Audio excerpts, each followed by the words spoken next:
Let's all go to the lobby. Let's all go to the lobby. Let's all go to the lobby to get ourselves a treat. Delicious things to eat. The popcorn can't be beat. The sparkling drinks are just dandy. The chocolate bars and the candy. So let's all go to the lobby to get ourselves a treat. Let's all go to the lobby to get ourselves a treat.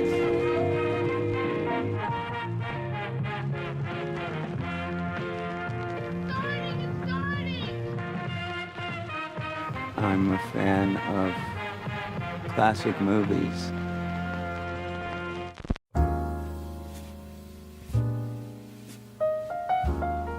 Hello and welcome to Overlapping Dialogue, a podcast of double features dedicated to programming the finest, most eclectic, and downright bizarre film pairings, and cataloging the discussions that ensue. We're your gruesome twosome, Kyle and Levi Huffman. I'm Kyle. And I'm Levi. And here we are, episode 70. We're entering our golden years of sorts. Now, we're recording this on the eve of the Super Bowl, so you'll have the Super Bowl result, obviously, for you by the time this happens. But just to, further put ourselves out on a limb to see if we were right or not, who wins the Super Bowl, Levi? Kansas City. I think that's the smart bet, I think. They've been there more recently, and a lot of those players have. But, again, the Eagles are very talented, one of the things too. about the Eagles' season this year, which I haven't actually paid that much attention to, but what I've noticed is Jalen Hurts was hurt a couple times. That's the only games they lost also. Yeah. But I think they got a little bit of an easier schedule this year, maybe, too, if I remember correctly. I don't know. I mean, but from what I've heard, kind of they did play in a division that had 3 total playoff teams. Yes, and that is impressive, at least in the fact that they beat out that entire division. And I mean, the Commanders weren't terrible either. So, I mean, but yeah, ultimately, I think now, from what I'm going to use a term I love but never get to use, scuttlebutt. From the scuttlebutt that I've heard on this, it seems like the Eagles team is not as solid as people think they are exactly, as far as but I don't know. Honestly, that's that entire team, I have not paid attention to that season at all because it was just very early on. I heard that they were so good that it was like, oh, they're just a shoe-in to be there, so I never really paid any attention. Plus, I don't like paying attention to them. Yeah. So it's hard for me to get interested in rooting for either one of those teams just because I don't really like the Chiefs. I don't really like the Eagles. I don't really hate either team, but I just don't really care for them. I technically should hate Kansas City because I'm a Raiders fan, but I don't know. I just never really have. I don't like the other teams in their division, though, definitively. But I don't know. I think it was like back in the mid-2010s when way back when Andy Reid was sent there. And that's another whole storyline, obviously, going into this, is they used to coach the Eagles. And Alex Smith was there. And it just seemed, and this was all kind of in the media aftermath of the Colin Kaepernick. Well, no, never mind. He played for, the reason I said that is because Alex Smith played at San Francisco, too. I was getting the teams mixed up. But, yeah, that was always a place where people got sent to, it was we'll send you to Kansas City and see what you can do there. And so it was kind of an underdog. Super Bowl, So it was kind of an underdog team there for a little while, and I kind of pulled for him on that.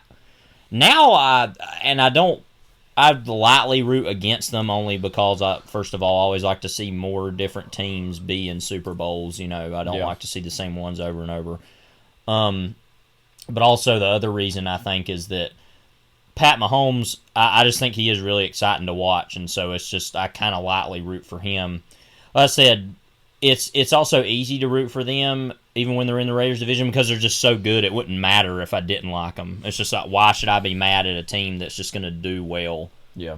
Seems as though, we'll see how this lasts for the next so many years, but that it's the Chiefs, the Bengals, and the Bills are the comfortable 3 best teams of that whole conference, and it's going to be one of those 3 teams that are probably in the hunt every year. Yeah, and the NFC's always fraught with just nonsense. And 49ers have consistently been there, but obviously they had their quarterback struggles. Right. Well, considering that Green Bay for the last so many years had been there, but they've kind of started to fall off a little bit. And who knows what Rodgers is had going a bad early to be. season. And so, I'd way rather have him as the Raiders quarterback than Tom Brady, which I guess we never talked about that he retired. I don't have anything to say about that other than good, because I didn't want him to go to the Raiders because that was just going to be a nightmare scenario altogether for me. So good. But it's fitting to, I think, to watch this segue that's about to happen. Just like watch this big move that's about to happen. So it's very fitting that again the Super Bowl have already happened for all of you, but there's Chiefs versus Eagles, Kelsey brother versus Kelsey brother, De Niro versus Pacino. And then lastly, but not least at all, Keeble versus Jendrake in this episode. I thought you were just going to go with the fact that Val Kilmer spent a lot of money lost all that money on those Super Bowl bets, is what I was going to go with. There's that too. But, okay, yeah, it gets mentioned in Heat. Yeah. Today we're doing Heat from 1995. This is probably like the biggest movie ever, in a way, especially on film Twitter. But anyway, and one of the not biggest. Yeah, movies. And so I don't know why this isn't, but Max Keeble's big move from 2001. Very different movies, but as we said last week, both about big scores, big risks, on the top rope. I'm gonna do teamwork.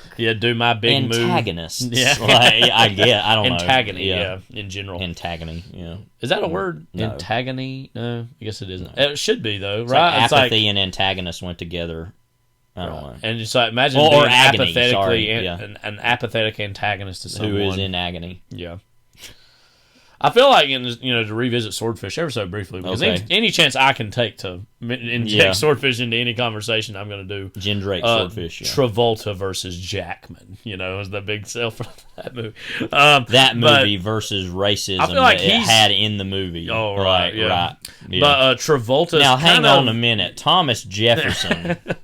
Travolta in that movie is kind of apathetic. He's like, oh yeah, we gotta steal some. That whole money character's so apathetic because it's like morally. So is he like actually a robber or does he work for the CIA? I'm not really sure. And it's big like, brain moment. You can practically taste the brain matter. Anyways, if you want to, if you want to revisit, if you want to practically taste the brain matter, go listen to Swordfish.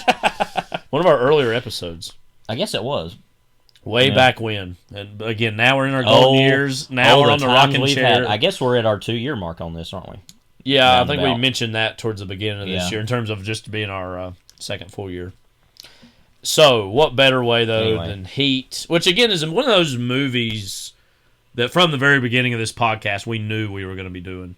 Max Keeble, I don't think that was necessarily. Why did we pick these together again? Oh, again, what I said earlier, they're both about like schemes and pulling the wool. Was that your actual decision making in picking this? Well, again, just the idea that they both involve schemes and or cons in their own way and big moves that people are making in both. I mean, is there any other? Because when we eventually came up with, you had come up with that, and I think I either don't remember. I just. It just fit so well in my mind of the nonsense of it that I was like, oh, yeah, sure, and I never really asked questions, but now I'm like, wait, why did we do this? I don't know. Both about big moves. One literally has it in the title, but another one there's going to be some big football moves this weekend, so there you go. Well, let's again, just before we move on to our Blue Plate special, change topic. Any thoughts, expectations on the halftime show, the ads? Obviously we've talked about this probably in past episodes. That seems as though that's for a lot of people the big draw of the Super Bowl. Sometimes is more so than the game itself. I watched all the other things around it.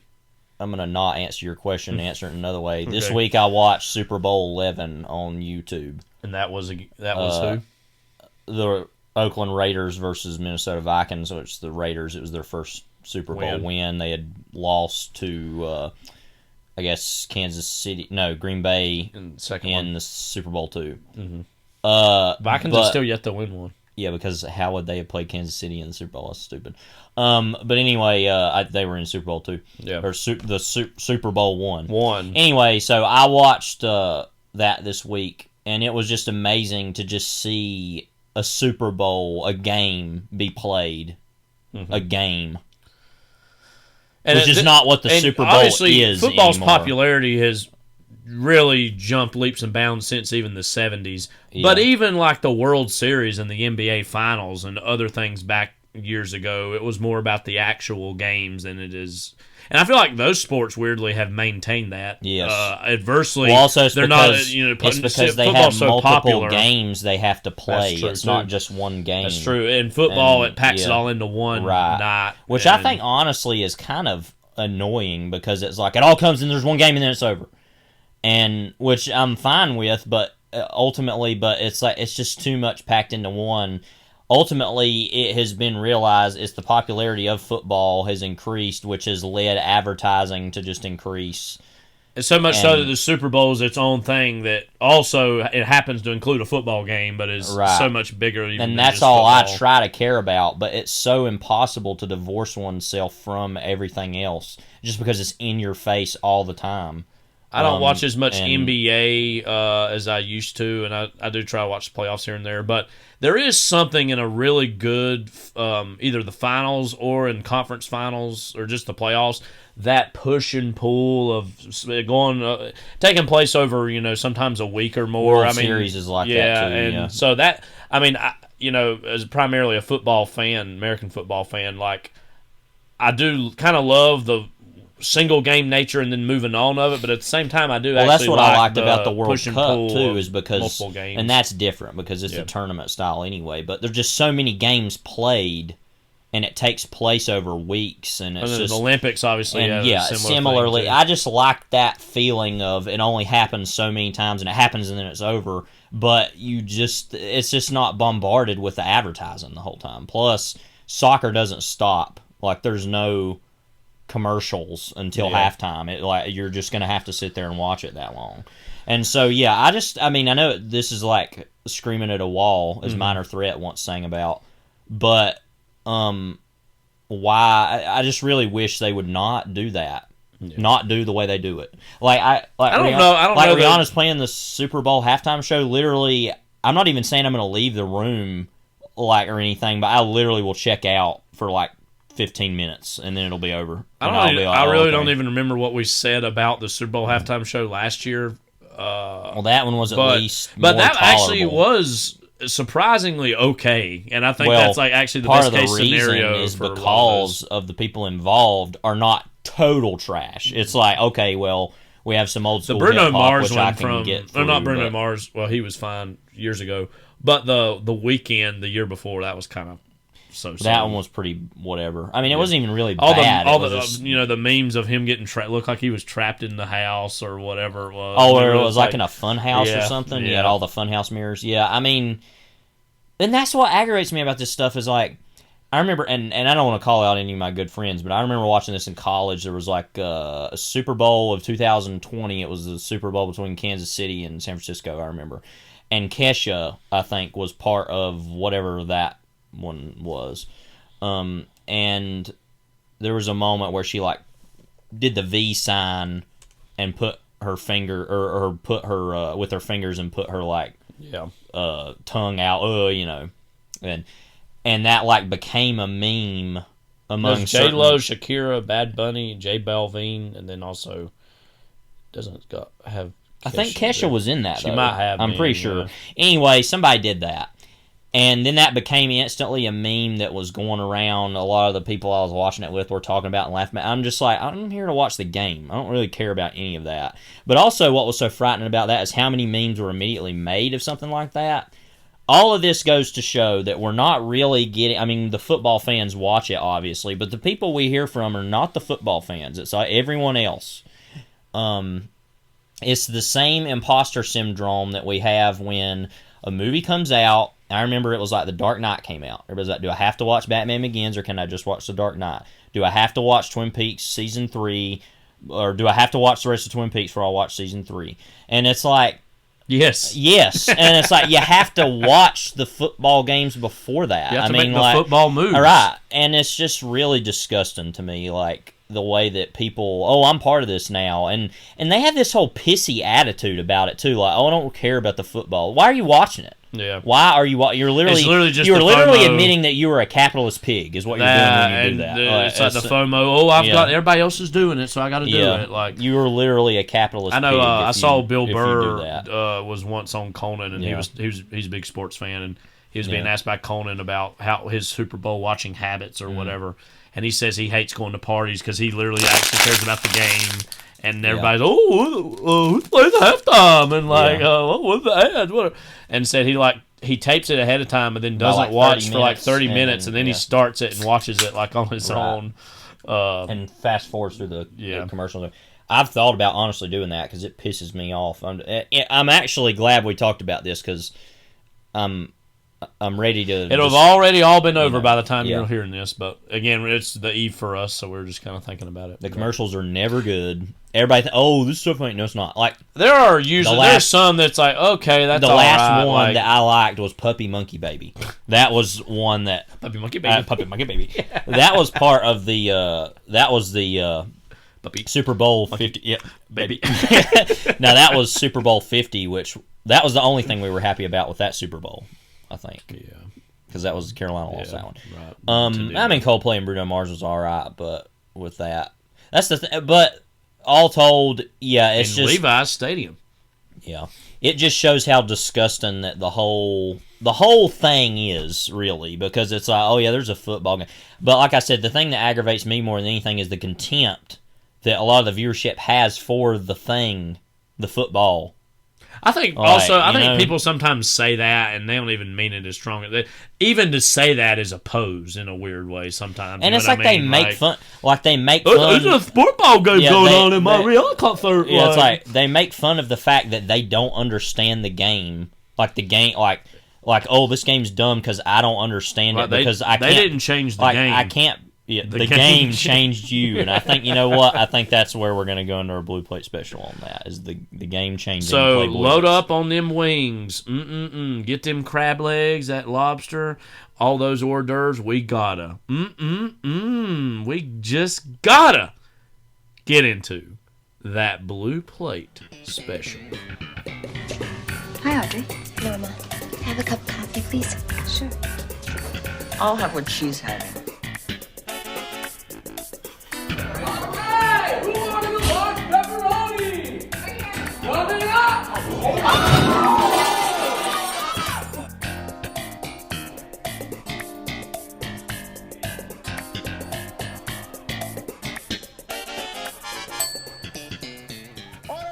Your loaded smorgasbord is right here. Cease.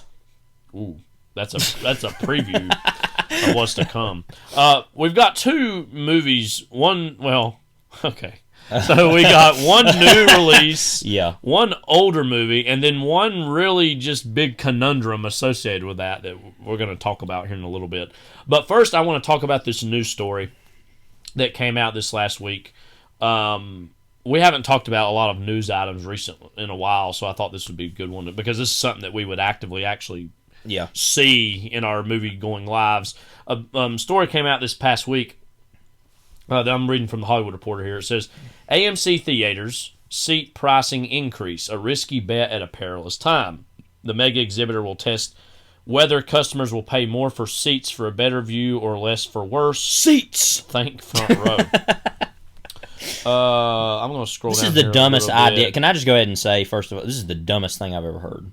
I just want to go ahead and get out there on that, and then we'll talk about it. AMC revealed is implementing a hefty $1 or $2 price increase for many seats in the middle and even upper sections of the auditorium, according to a review of various seat maps by the Hollywood Reporter.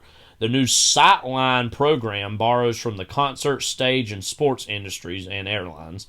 The front row, however, will be discounted by $2. Yeah. So the idea is, if you're closer. This is to the one screen, thing where it's the discounted. opposite. It's the opposite of music and sports, where it's like the closer you are, the worse it is. So actually, it's right. But it's the same. But it's the same idea of reversed. And that preferred sightlines, usually where I try to get seats for us when we're seeing something in an AMC theater screening, are going to be upcharged by $1 to $2. So you just kind of said it. What do you think of this whole idea in general? First of all, I'm going to start somewhere we wouldn't expect. We don't like having to reserve seats. But if that is something that at least prevents movie theaters from supposedly losing money on a movie, you know, like what we admittedly used to do sometimes is we would sneak into a movie, we'd pay for the more independent one and then go see the big one. Like one I remember we did that was we paid for Fruitvale Station and went and saw the Wolverine. Now there was a double feature, but like I can put up with that though. Like if that's what it takes to like supposedly let them make a tad bit more money, okay, fine, whatever. But see, the problem is, and to me, it's not about the money for me. Like, I don't care about paying an I was going to say, we're already willing like, to go pay for a theater. Another $1 or $2 is not going to be the stupid part about this is it's going to scare people away. And they're going to make this even worse. Like, what they should do is decrease ticket prices, if anything. They need to decrease. Like, that needs to happen now, because that's why people don't go to the movies anymore, other than being lazy and staying at home, is that they're like, oh, well, why would I go pay a bunch of money and go there and do that? People like, I empathize, as you're kind of hinting at, even though I don't totally agree. But again, if you got a family of 4 or 5, you got a decent amount of people, you're paying for the seats, and then you got to pay for all the concessions. You know, that's and another you're thing going out, and that's just a lot of things for people to do. I mean, average. No, and that's why I was going to say next, they need to lower the concessions too, because that's how they try to make all their money. Because the theaters, right?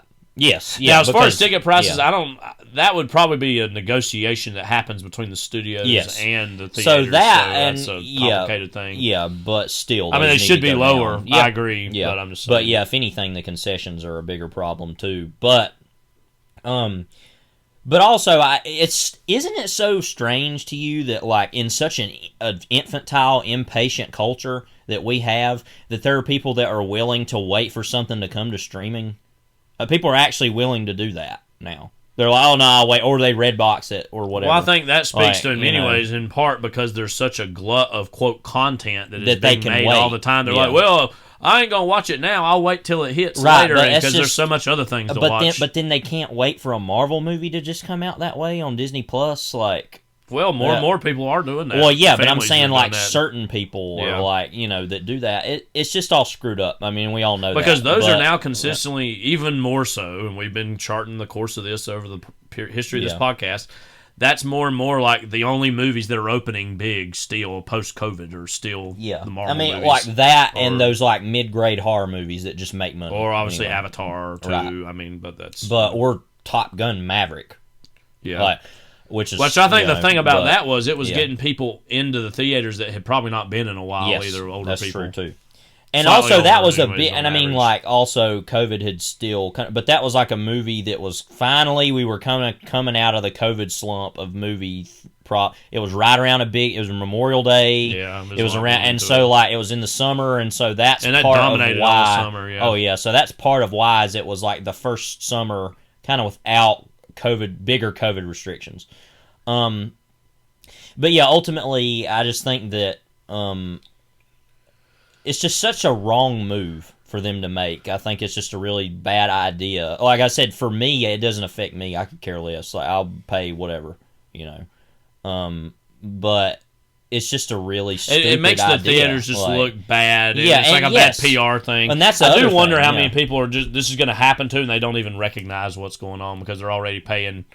You know, as we've said. Well, and that's what they're hoping is that the only people who are like people that are going to hear about this, like this might go national news in the sense of like it's on like ABC World News or something. I could see it getting spun into bigger bad press with theaters that happens, and but like and that get brought up. About, But like other than people that pay attention to the Hollywood Reporter or people like us, they're not gonna know that anyway. So because they're only gonna go to the movies 2 times a year or 3 times a year, whatever, like 1 time a year, maybe 1 time every 2 years. I don't know, but they're not gonna care about that because they already know how much money it is.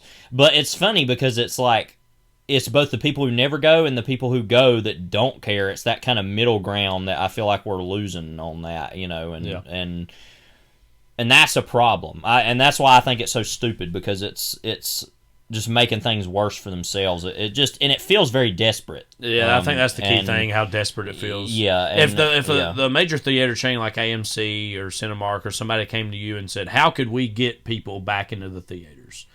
No, I'm not talking about the movies themselves. I'm talking about just the theatrical experience. What would you suggest could be done to maybe get people more interested in going back into theaters, or is it too little, too late?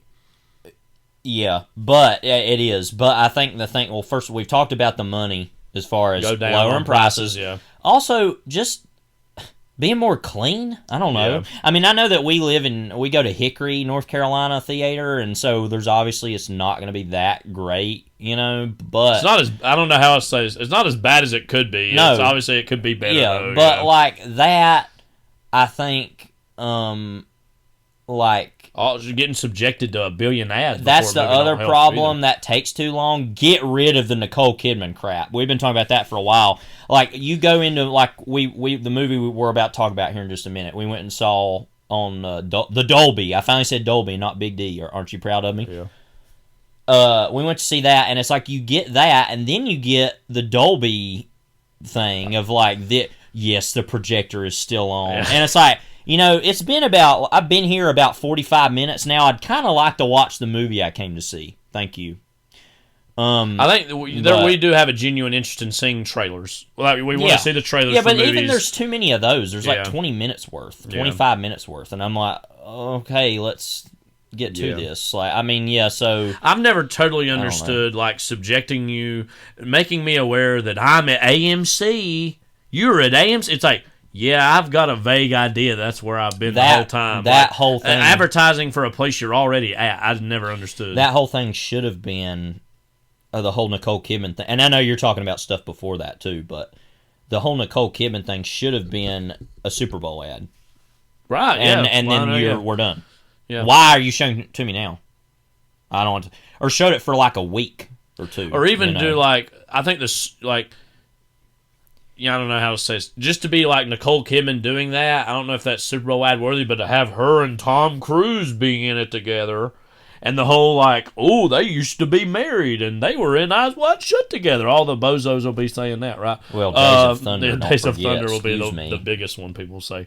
But another thing too is we've noticed is like there's more and more like if you go and look, Dick Trickle. Like, are you serious? Like, that if you like go and try to get tickets, like you can reserve certain screening rooms now for like $50. That's a thing that they've been trying to do to bump up room. Again, and then also birthday parties kids have there, and then they show some movies. Yeah, with I think it would be mean? Nice. That's something I would like to do. I think they should prioritize that more. Is selling theaters out and letting you watch whatever you want. I know they kind of did that for a while. But it was only a certain slate of movies. Like, I want to go see Reds. Or I want to like get have a birthday party, have all my friends come and let's just watch The Color of Money together, or whatever, or Reds. I would pick Reds. No, I know. I'm just saying. Well, is that a birthday party kind of movie? Yes. Both green or both color oriented. I should say. Well, yeah. But anyway, like, they should just do more of that because honestly, I've looked on. This is kind of off topic, but. I've looked on the American Genre Film Archive website because they sell a lot of like Blu-rays and stuff that they put out. They're kind of like a boutique thing. Yeah. But honestly, they're more of they literally archive movies. You can actually, I haven't looked too far into this, reserve or get DCPs of movies, certain movies. They will like try. Now, they probably wouldn't do that for a Hickory, North Carolina. Yeah, right. But like... I just want more of that where I want to go see this movie on the big screen. And sadly, the problem is people aren't interested in that anymore because they're like, no, I can just watch it at home. I can watch it on my phone. I can watch it on the airplane. I can watch wherever. Or, again, people complain about theaters themselves, the experience, they're nasty. You have to be around people. Oh, my God. Yeah. Now, I think there is an inherent post-COVID idiocy that goes on with people with not just that, but other things, too, that needs to just, frankly, be gotten over by people. But I do understand these other criticisms. I will suggest one thing that can maybe be done, last thing before we move on, is either calling it, quote, the Boom Boom Room or the Va Va Voom Room. That's got, like, for kids, it's got, like, trampolines, it's got, like, swings, ladders, basically just a play area that also, by the way, a movie's going on in the background. Because I feel like with kids, that would be something that they would, like, weirdly like and that people would have ideas for birthday parties and stuff. Okay, well, maybe Boom Room, a.k.a. the Va Va Voom Room. Or the Va Va Jeffrey Wright Room. That's going to take way too long to explain. But it's like, how yeah. McDonald's used to have. We used to be a proper country. McDonald's used to have play palaces, and Play place. soft play Yes. areas, But Yeah, I feel like we kind of crapped the bed when we stopped having soft play more. that's been a random thing people had been talking about for a little while now. Is that there's none of those anymore at McDonald's, Which when you get to the bottom of the ball pit and you find like month-old fries, that is a little bit of a problem. Or like some Band-Aids and yeah. dead rats and whatever. I mean, yeah, like it's like, oh wow, we found Gilbert Godfrey down here. But I don't know why that's the first thing that popped in my head. Yeah. But we found a copy of his version of the Aristocrats. But the the Aristocrats, not the Aristocats, folks. Mm-hmm.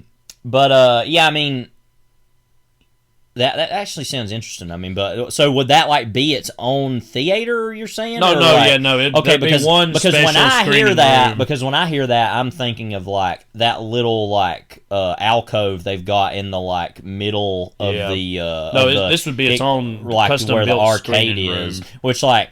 Have those machines been serviced in the past 5 years? Is what I want to know. Is anything going on in there? Do you want to hear what Elijah Wood had to say about all this? I think that Elijah Wood is probably the most annoying opinion that I could possibly hear about anything. But yeah, go ahead. He tweeted, "The movie theater is and always has been a sacred democratic space for all, and this new initiative by AMC Theaters would essentially penalize people for lower income and reward higher income. There is truth to that." Yeah. Now, can we stop for a second? Well, hang on. I'm going to go. I want to add in a clip here. Let's go ahead. This is ridiculous. This is ridiculous. Is what I wanted to say. But anyway, go ahead. That I love movie theaters so much. Oh my gosh, Yeah. I really do. I champion them all the time. A quote: "Sacred democratic space for all." Give me a break, man. Like, what are you talking about? Like, sacred. I mean, democratic space Nickelodeon's for literally all. started to make money. That's what it's all about. This is all about money. Like, let's please. I mean, like people that do this whole thing, like There's a lot. I've heard other people say it's like a church to me. yeah, it's like It's it's like when Hateful Eight came out, which I loved, and Walton Goggins, who I love, said about a director in a movie that I love, said Quentin Tarantino is like reminding us that the theater is sacred or something. It was like in like a behind the scenes press thing. I'm just like, give me a break, like just stupid. Like, let's not get it twisted though. It's like, yeah, now I go to see them movies, right? That are great movies. Like I remember going to see Call Me by Your Name, for example, and just being totally blown away by that every second of it, and just being like, this is just totally amazing. Same time, you can also go see. Well, you did this, not me, but go see a movie like Megan, and it's like, I okay, just saw this week. It was totally okay. I don't want to Right. get into that all by myself. No one else in the theater. Yeah, but it's like it has a width and a breadth. It doesn't always have to be this thing, and that's what makes movies great. Is you can take it as seriously or non-seriously as you want to. Right. As we're doing with this double feature coming up. A sacred democratic space for all.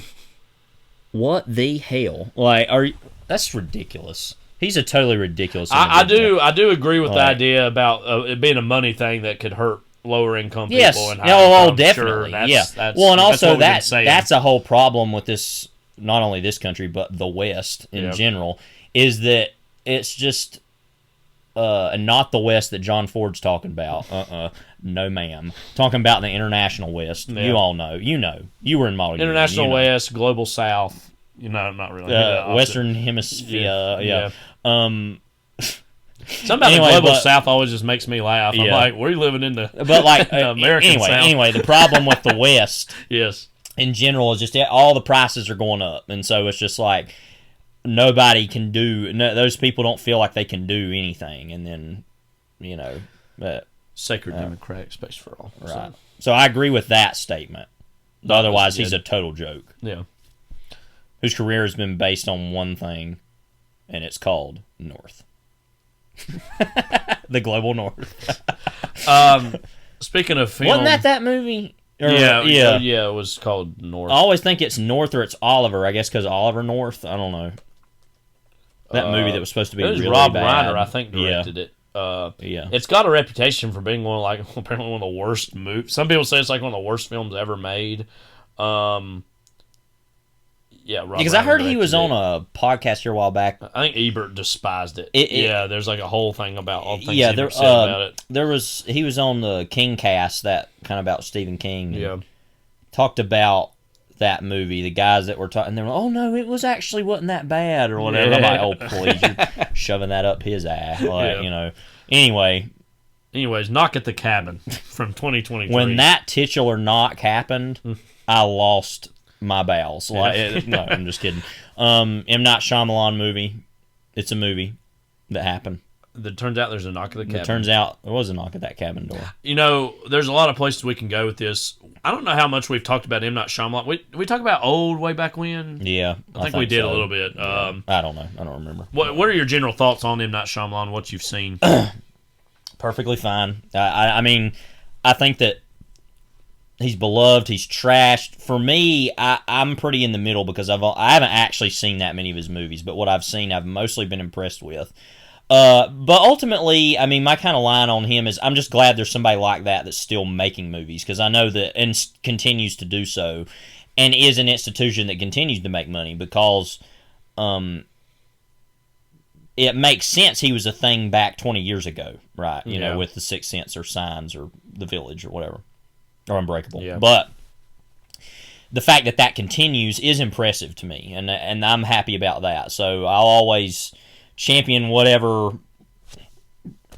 he's doing, But ultimately, I'm just not really a big fan or not fan. It just doesn't really matter to me as much. I think because this is what you're saying, that even in his flaws, and some of his movies are severely flawed, that I outright hate a few of them. But I genuinely like him. And I would say exactly like that. I generally like. There's some things I hate, but even in his awful movies, there is a personality and a sensibility there that is idiosyncratic, and clearly is not just talking any to a studio plastic plant, and he is still doing it. That is clearly not. No, it's clearly not a studio hack director. I mean, he's clearly making choices, and I've still never seen his Avatar: The Last Airbender movie. I've heard it's awful. That's usually what most people say. Well, it's funny because they're always like, "Oh my god, that's so bad." It's like, because the show was so good. Definitely, yeah. Anyway, but if you want to not fight me in a parking lot over that, I'll do it. What he means to the film culture is very interesting, because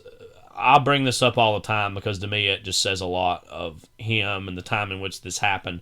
When Signs came out, have you seen Signs on that? No. It's I actually think that's good. That's generally people would be surprised at how few of his movies I've seen, just because that wasn't something that I watched growing up. And it wasn't a huge thing I watched a lot of either. And I think that it's just, and people say, well, why haven't you done it now? And it's like, I don't know, with watching as many movies as we do, there's certain times that things get seen, and like, if you're not going to the theater to see it, or you're not watching it when you're young, there's those movies that are going to slip through the cracks because you just move on. And you never do that, and so it's not that I won't ever do it. Honestly, I'd like to go through them soon, a lot of them. But yeah, so there's just that just happens sometimes with movies where you just have this big blind spot where you're just not into that. But anyway. But when Signs came out, there's a Newsweek cover that had him posing in front of like a cornfield, and he had his arm crossed, and it was like, Shyamalan, the next Spielberg, or the next Steven Spielberg. And it's like, there was a period of time in which he looked like he was going to be the next high concept genre filmmaker who could be like a Spielberg, that it was actually one of those people that people recognized his name and the culture. I mean, that was that's a novel thing anytime that happens. Yeah. And I feel as though over the last 20 years, he's evolved as a filmmaker, mostly in a positive direction, because he had some films that were kind of took himself too seriously, and I think he's since course corrected a bit. And again, I mean, one of his real big comeback movies for me was The Visit. I thought that was very strong, and it was like, oh, okay, he can do something pretty good. And I'd say that's still up there as one of his best films. But he's kind of having the corner he was on and seemed to exclusively hold taken away by maybe a variety of people. The biggest ones I see are Christopher Nolan and Jordan Peele have kind of came along and said, well, we are also other names. And obviously Nolan's been around longer than Peele has. But we are these other names that people recognize as brands, or recognize as, distinct voices. And, Nolan he's got a career now that spans 2 decades. So we can safely nod and say, and we've talked about this in the past, he's not a flash in the pan. He is himself an industrial titan. Peele seems to be on his way to kind of establishing that about himself too, but still. Yeah, his movies are event movies in a big way. Event movies. Yeah. And so I think that's what a movie like Knock at the Cabin tries to once again aspire to, is that, like, he's kind of creatively made his comeback a bit, Shyamalan, that, again, it's like, these are, again, I'm going to make kind of a simple, high-concept movie that is, you don't even need to really know what it's about. You just basically know the premise, and that's going to get people to go see it. And it did make good money, I think, the first weekend. What were your impressions of Knock at the Cabin? Just before we really get into that, also, let me just read real quickly. I think this is an adaptation of a book. It is. A novel. Yeah. Also called Knock at the Cabin. Family of 3 are vacationing in a remote cabin, but they are suddenly held hostage by 4 strangers who demand their sacrifice, one of their own, to avert the apocalypse. What did you think of Knock at the Cabin? It was a perfectly good thriller. I mean, I would agree. and I think that it's weird because I said this in my review, which was pretty short. I'm going to get a little bit shorter and write less reviews. I didn't do a out of pocket this last month, even though I had some material. I'm going to kind of just spread it out more throughout the year just because I'm busy and I don't know. I just don't have time or effort. Yeah. Honestly, at the end of a long day, I'm like, I'm going to sit down and write about Max Keeble's big move. That's what I'm going to do.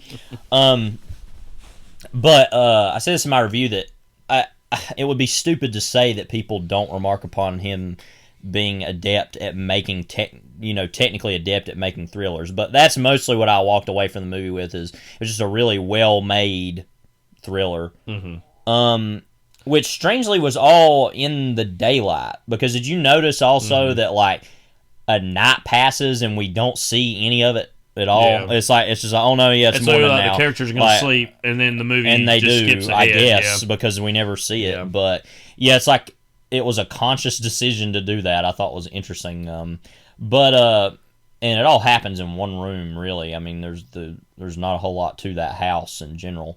But obviously, everybody talks about his movies for their twists, which the first movie of his that I ever saw was Split, which has, first of all, the dumbest twist to any movie ever. And if you don't know what that is, I guess don't listen. But all it tells you is that it's effectively a sequel to another movie. I'm going to say what it is. Is it's literally a sequel. This is a sequel to Unbreakable. So it was almost just like a setup for another sequel to Unbreakable. It's like, we're going to put all this together. And it's like, I literally was like, what is this? Like, I'm not even kidding you when I say this. I did not even know that Bruce Willis was in Unbreakable. So I'm like, really? Why is Bruce Willis in this? Is literally what I thought. And my friend Ryan was like, it's like an Unbreakable thing. I was like, yeah, that one movie he made. And I was like, I guess he was in that. I don't know. Like, I'm going to be totally honest. I didn't even really totally even remember that Unbreakable was even a movie. Yeah. Like, that's how little I knew of that. Yeah. But that... I think that's one of the most wildly overrated movies of all time, by the way. But that just pissed me off because it's like, you know what this is. No, I don't. Yeah. So thanks. Like, and that whole movie's there isn't. I'm sorry. Anyway, you can defend him about various things you want. There is an overwhelming sense of arrogance with even doing that. I mean, that people know and assume what that is. And again, most people probably call or have a vague understanding of that, but there were people like you, plenty smart people that were like, wait a minute, why is Bruce Willis in this movie? Yeah, I don't know. I'm like, well, what? Like, that was the twist of that movie. Like, and all his movies have to have twists. I mean, James McAvoy, by the way, was pretty good in that. I mean, as far as a performance, and that was one of the first Anya Taylor-Joy things. I think she was good. But But most of his movies do have twists of some sort. I actually like the twist of Old. I thought that was actually pretty good. And I'm not really going to spoil that one because it actually is kind of worth something. Yeah. I spoiled this one of Split because it's so stupid. Just like, whatever. But with this movie, and we will kind of spoil that if you don't want to hear it. Well, the spoiler is there isn't one. Yeah. Other than, I guess the spoiler of the movie is they quite literally are the 4 horsemen of the apocalypse. Yeah. Which is like... what? Yeah. Because it's like, because you literally look up the Four Horsemen of the Apocalypse, and it's like they represent them. It's like, no, that's not what the Four Horsemen of the Apocalypse are, is what you said or not. Yeah. Because honestly, they're too positive anyway. One of them is bad. The other three are, this is kind of positive. No, they're all supposed to be bad things. Yeah. So somebody wasn't doing their Bible study. But also, anyway, the characters in this movie were like, very regular unlikely people. / like regretful about what they were having to do. Yeah. I mean, so that whole this is thing its just own doesn't really make sense to me. Yeah. But I did actually like the fact that it was a real thing happening, because I went into the movie thinking, oh no, it'll be, they are actually going after, or they're just crazy. Yeah. Or they've set up some way that they can beam the videos in on the TV or something, And thankfully it wasn't that, because that was going to be ridiculous. But ultimately what the movie's most worth, though, is I think a lot of it's like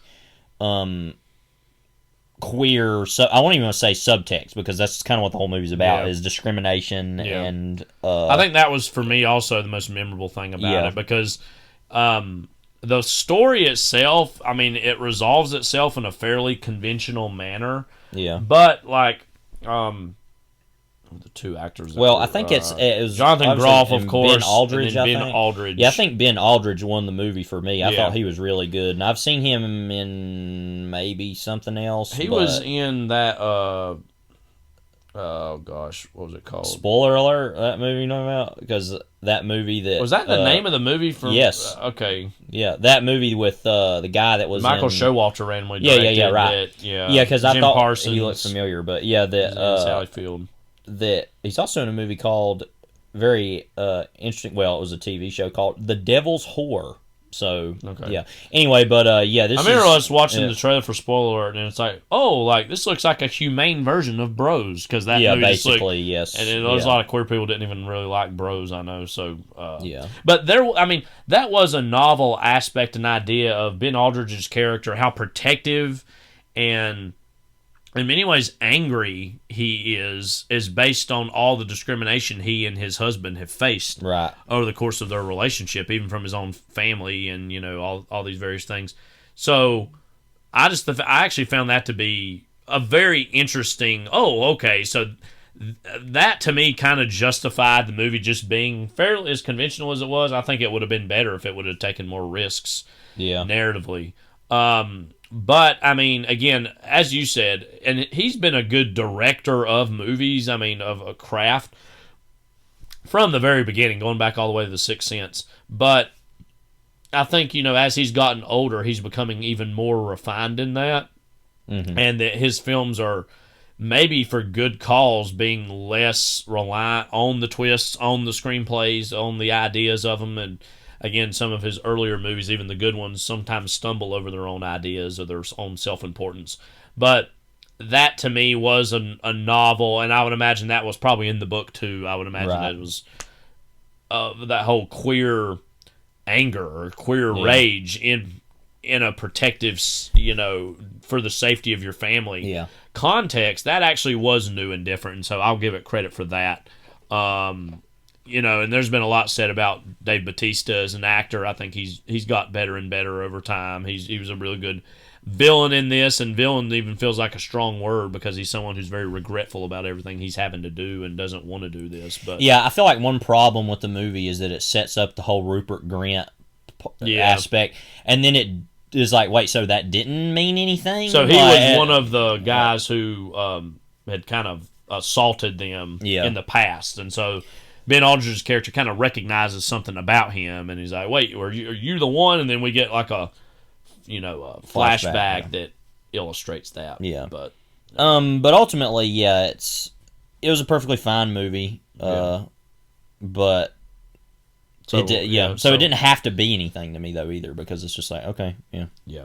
It's not either a notch for why he's great or like, oh, he didn't do it, the way people act either way about his movies. So it's whatever. To me, it's just a movie. I don't care. So. Knock at the Cabin. Speaking of movies, Amoros Perros from 2000. Amoros Perros. Now, you had seen this recently before me. Mm-hmm. And we have a side topic conversation that's going to jump after this involving Inarritu, the director, and another of his movies. And if he ever heard this story, he would think it's hilarious. I'm sure, but yeah. So you had seen this more recently, and you've been kind of becoming more and more increasingly interested in seeing some of these earlier Inarritu movies, which I've been wanting to do anyways for a while. To summarize what this is about. First of all, it's the first installment of his trilogy of death, later succeeded by 21 Grams in Babel. Makes use of multi-narrative hyperlink cinema style and features an ensemble cast. Film is constructed as I never know how to say that. Triptych, yeah. Contains 3 distinct stories connected by a car crash in Mexico City. Teenager in the slums who gets involved in dogfighting is one story. A model who seriously injures her legs, the other story. And then a mysterious hitman, as it says here. The stories are linked in various ways, including the presence of dogs in each of them. We might have ever so briefly mentioned this movie when we were talking about Syriana and hyperlink cinema. We mentioned examples of it. And Babel. I probably talked more about Babel then because I had seen Babel in college, and so that's been a while though. It was, one of the strange words that comes to mind when thinking about this movie, which I actually pretty much loved. I think this is actually my favorite of his films I've seen as of yet. Is throwback, which sounds very weird. Yeah. Because it is a throwback to that 2000s, late 90s, early 2000s hyperlink cinema of these things being connected. And I was like kind of minorly blown away by the movie. I really liked it. I thought all sections of the movie were good, but I in particular really loved the second one about the... Which would be, most people would say is the worst one, but I wouldn't agree necessarily. I think all of them are good. I really loved how novelistic that one felt in particular in terms of compared to the kind of grungy, more directly crime flavored other stories. First and third, really. And I mean, we were talking about this as we were watching it. It's not like neatly divided into thirds because some of the stories overlap. I feel like the second one is mostly in the second one though, but the first and third one kind of seem like the first one is the longest, I think, probably, or the third one. But yeah, that one in the middle is the shortest. And I think what's fascinating about that. And to go briefly into kind of what some of the production of the movie was, obviously before this, Latin American cinema was not very well received or beloved. Now, I know there's some movies like Glauber Rocha had made years before, even I Am Cuba, or there were certain movies that were very influential and for Latin America. But this movie I know was a really big international and national hit, because of it was just like a really well-made, great Mexican film. But part of that is that Inarritu made a point of wanting to show what Mexico really was like, but also not wanting it to either seem, that regressive either. Or exploitive, I guess. Part of I think the success of that is that, first of all, the car crash in the movie that links all the different stories, which I think they filmed on 9 different cameras, so every time you see it in the movie, it's the same time it's happening. I think they didn't want to film it that many times. But that it happens not in this, like, in a lot of the areas that are in the first or third story, but in this, like, downtown urban center, which is clearly more, more metropolitan, or more just, like, a little more industrialized, or I'm trying to think of the word, I guess rich. Yeah. I don't know. But and that's the whole second story, I think, is proof of that, is that, well, no, there's these people that live here too. And I think what the point of that is not to so much divide those stories up by the rich and the poor and the criminals and the famous people, but so more to just say, look at how similar all these people are as far as what is happening to them. And so I think that was one of the more novel things about the movie, is that is right in the middle of all of it, is that compared to the rest of the movie. And it's an interesting denouement for the movie too, because the movie starts and it just grabs you by the throat from the very beginning. It's that entire story is that the first one, and then you kind of get that, and you're kind of like, okay, and you're kind of lulled into this more like domestic story about a dog stuck under the floorboards, which is just really strange.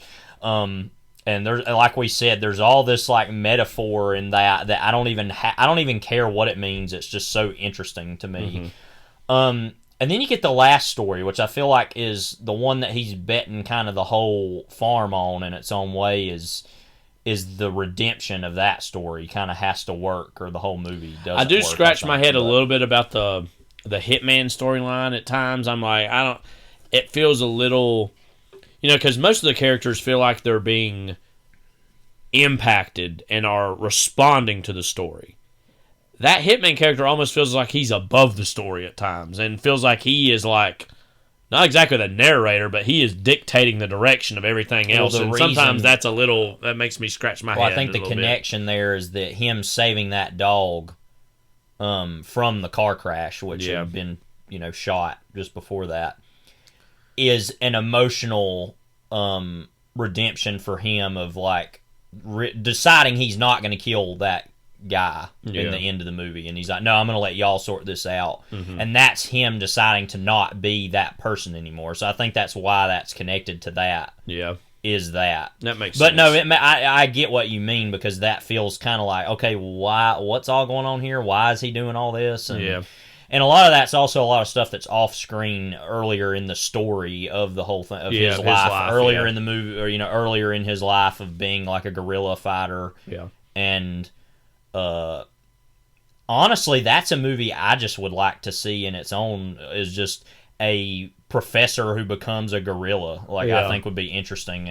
But yeah, I think that I get that, though, how that can be kind of, I think that's very complex to the point of sometimes not making as much of an impact as the other two do. But I don't know. Inarritu can be a slightly divisive name in recent years. Really since Birdman moving forward in terms of the success he's enjoyed with The Revenant as well. And I do think there are times that his movies, do have a sense of humor, but they can't. I don't necessarily think this. I think maybe in points it can come off as a bit pretentious or a bit.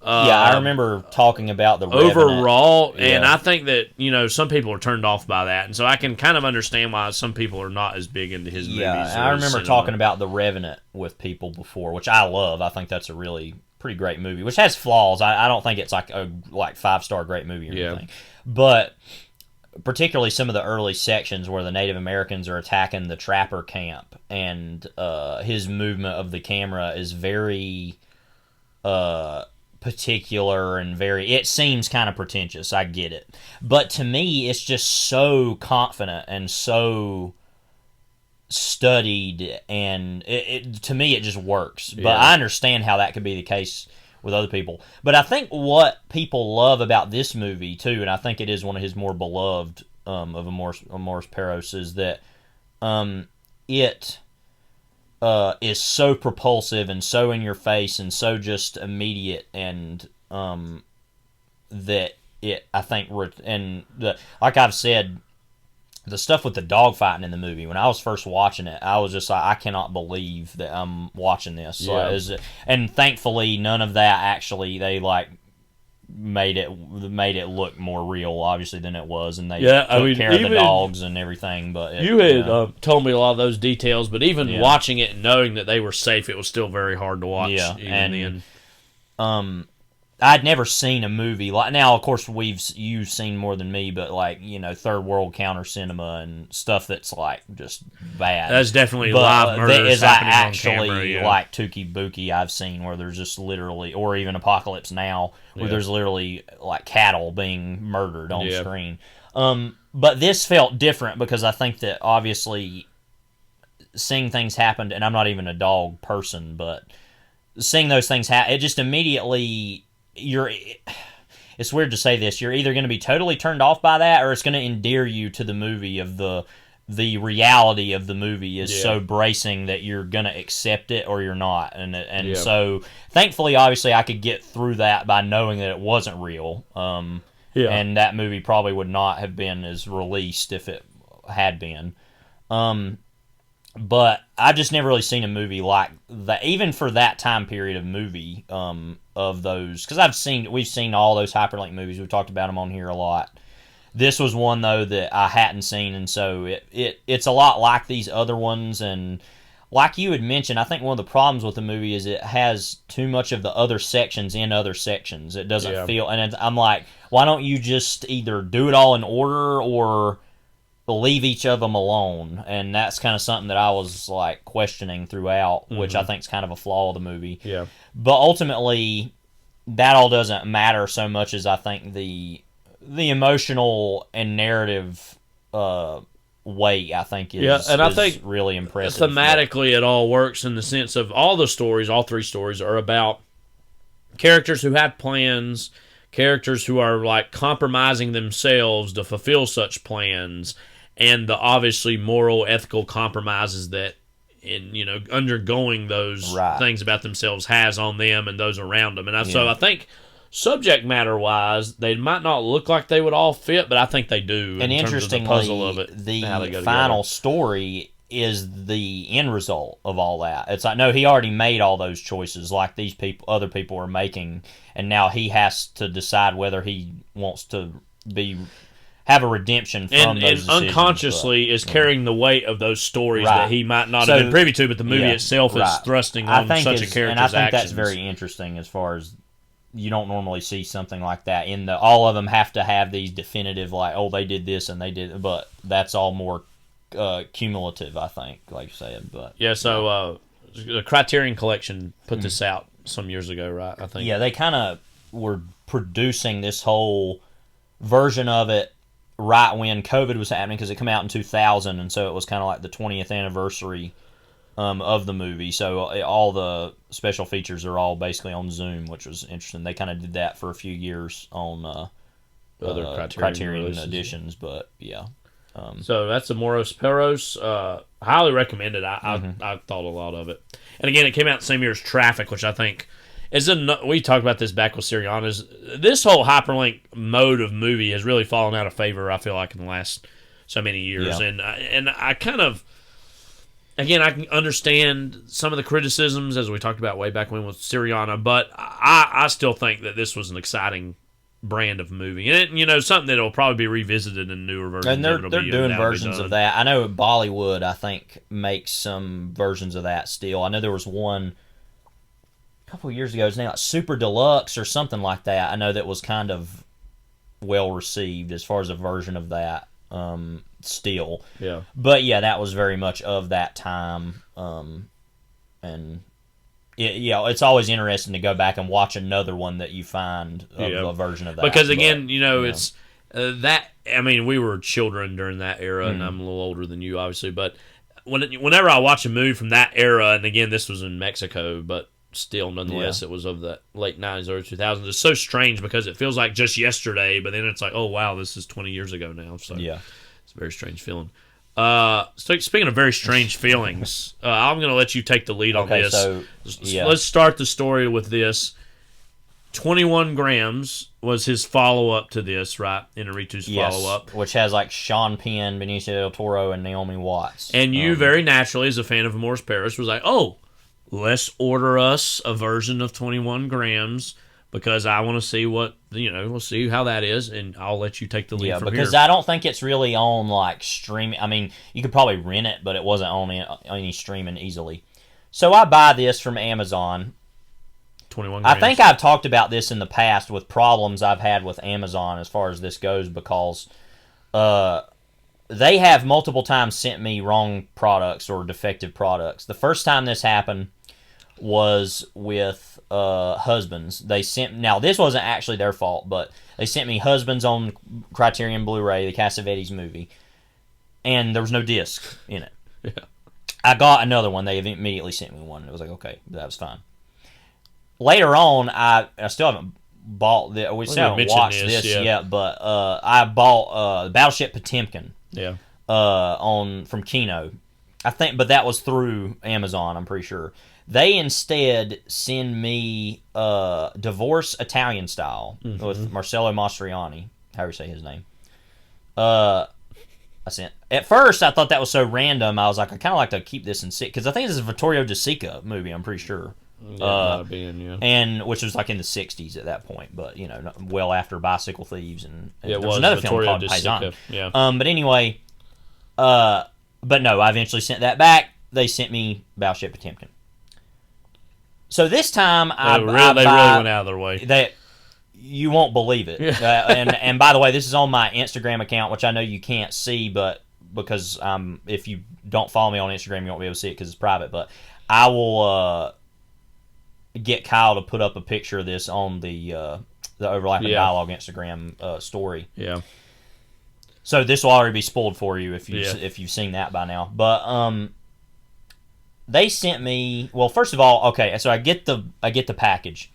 I'm feeling of it. Now I'm like, this is a DVD. This is not a Blu-ray because it's too long of a box. I opened the thing, and it is a Air Bud Presents triple feature of Pup Star, Pup Star 2, which, by the way, Pup Star 2 has a weird name where it's like got a 2 in the middle of a word. I'm not going to look up exactly what it is because I don't want to give it the time of day. And Pup Star World Tour. So I laugh at this, obviously. Now part of me is frustrated because I'm like, I kind of wanted to have that movie, and I know I want to watch 21 Grams. Yeah, but I'm like, okay, that's what I want to see. Yeah.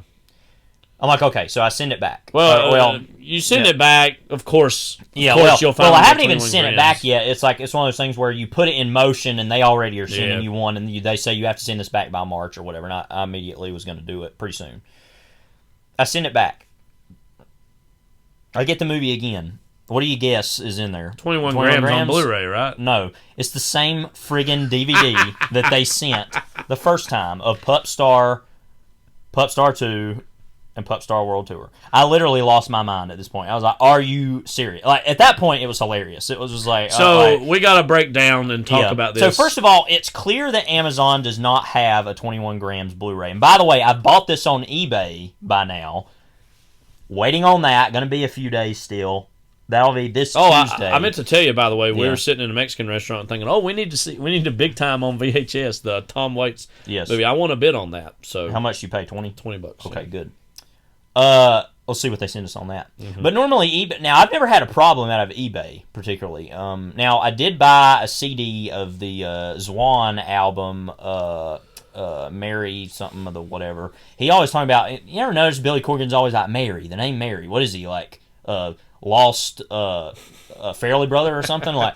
But anyway, so that was a really great album. But the only thing about that, I bought the CD because it's not on streaming. Is that the jewel case of the CD was kind of cracked, but the CD itself was fine, so I was like, whatever. Yeah, but that's from my own experience, I've never had problems with eBay. Yeah, so eBay is always actually really, honestly, if you're going to buy anything, buy it from eBay. Well, also, it relies on individual customers putting up things, and their reputations are on the line, so, I mean... it's like Amazon can do whatever. It's not going to matter. Unless you buy something private from somebody on Amazon, but you're buying the... directly retail from Amazon. So they sent me that friggin' thing again. So what's happening? Is there somebody that's having a laugh in an Amazon facility somewhere? So, what's by the way, on? when I went in to say that I had a problem, they didn't ask if they could send me another one. They were just like, okay, yeah. Which that's probably a policy they have for all orders, where if you say that once, like they're like, okay, we're just gonna give you money back. So I haven't looked back in there to see if I got my money back yet, but to be honest with you, the experience was worth the $15. But totally insane turn of events. There's no. I mean, let's also just talk about the titles of 21 grams, right? Yeah. So there's a number, and then a G, and so I'm maybe thinking if it was like 21 Jump Street. You know what I mean? That would make more sense. It's like, maybe somebody just, I don't know how this is working, but in the Amazon facility, if they got all the Blu-rays or DVDs in an area, and somebody accidentally pulled the wrong one, if it's close, you know what I mean? Like 21 grams, 21 Jump Street, you know what I mean? Now, I do want to say my theory. Yeah. My theory is that when they asked what the problem was, they said, "Tell us what was sent." Yeah. I said what was sent. I said, Stars. Airbud presents triple feature DVD, day by day, right? So my theory is they must have looked at that and said, "Oh, that must be what he wants." Like, yeah, because clearly it's just insane. Like, I mean, because no one in their right mind would actually do that with the reputation on, like I said, it's not the reputation of like a private seller like on eBay, but the reputation of Amazon is on the line here. Like, meanwhile, I put this up on Twitter, of course. Amazon comes in, is like, "Oh, we're so sorry." You know, that crap they do where they're like, "Oh, what can we do?" No, you already tried. And so you had put up the tweet about it, and then they responded, and then I replied, like, "Oh, they're like, oh, we're so sorry, blah, blah, blah." And let me find it here. And then I replied with a special video of my own, because I was like, their website needs to see this. Yeah. Of course, fucking progress that we've made. God damn it! Fuck this show. Take this fucking show and forget it. Forget fucking. I'm really just. That's of course legendary college basketball coach Bobby Knight. They didn't like that, so I don't know. Yeah, I didn't even regard them with a response. I'm just like, no. What I would like to do before we move on to our movie is to play both trailers of 21 Grams and Pup we Star. couldn't help but laugh about this and like, well, what do these movies even look like? So I want you to listen back to back to the trailers of 21 Grams and Pup Star. Now, I also recommend that you go watch these actually on YouTube. Yeah. Especially the Pup Star trailer, which to actually see in the flesh is truly something else. I mean, literally, I was explaining all this to my Model UN kids in my Model UN club, and I watched those trailers with them for the first time. I said, "I'm going to watch these trailers. Let's see what the difference is." I literally was bent over laughing so hard during the Pup Star trailer at certain moments that I thought I was literally going to have an aneurysm or something. So here are the trailers both for 21 Grams and Pup Stars. They say we all lose 21 grams at the exact moment of our death. Everyone. 21 grams. The weight of a stack of 5 nickels. The weight of a chocolate bar. The weight of a hummingbird.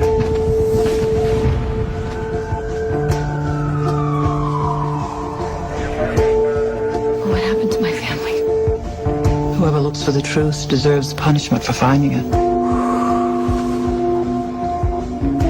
Let me ask you something. Whose heart do I have? God even knows when a single hair moves on your head. I just want to know who saved my life. This is hell. I did everything he asked me to do. We have to kill him. That's what you wanted, wasn't it?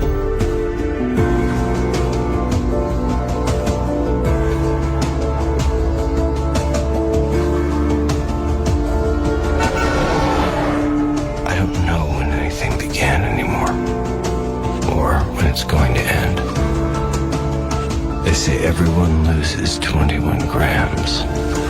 Who will be next?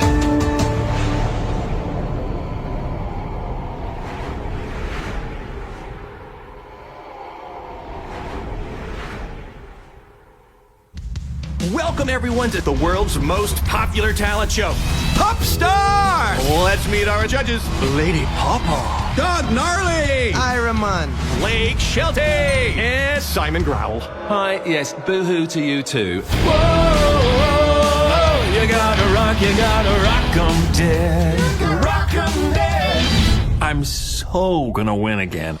Can anyone beat Bark, the returning champion? You really think I can do this? Of course I do, Tiny.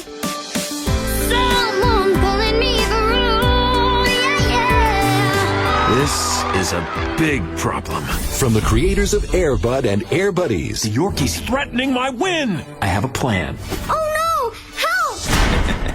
Namaste. How can we be of service in helping you? I have to go to New York City and win Pop Star for my girl Lou. Oh, you know what I miss most about the outside? Barbecue. You gotta follow your dreams. Come on, pup. Hey, stop right there. Get ready. I'm a bounty hunter. It's what I do. I'm looking for my pup Tiny. She's with a dog named Charlie. For the wildest, Freeze the woof woof! Calm down, all right? craziest Wait for the splash. adventure of the year. We are totally road tripping. Outrageous, man. Just get that dog. Why are they after us, Mr. Charlie? Why are you so nosy? Can you ever stop talking? Jeez, so stole your squeaky toy. This August, Where's New Yorkie? Nashville. New Orleans? New York City. Let's go. comes the biggest cast, My name is Michael Bublé. I'm big ears, baby. What does the P stand for? Puppy. of four-legged friends Maple syrup, please. to ever hit the big screen. You gonna get that? Unleash Don't give up on your dream. I'll be howling for you. the superstar within. But I'm not there yet. Made some good friends I will never forget. Yeah, man. If I lose my faith and let my heart be strong, right where I believe in you.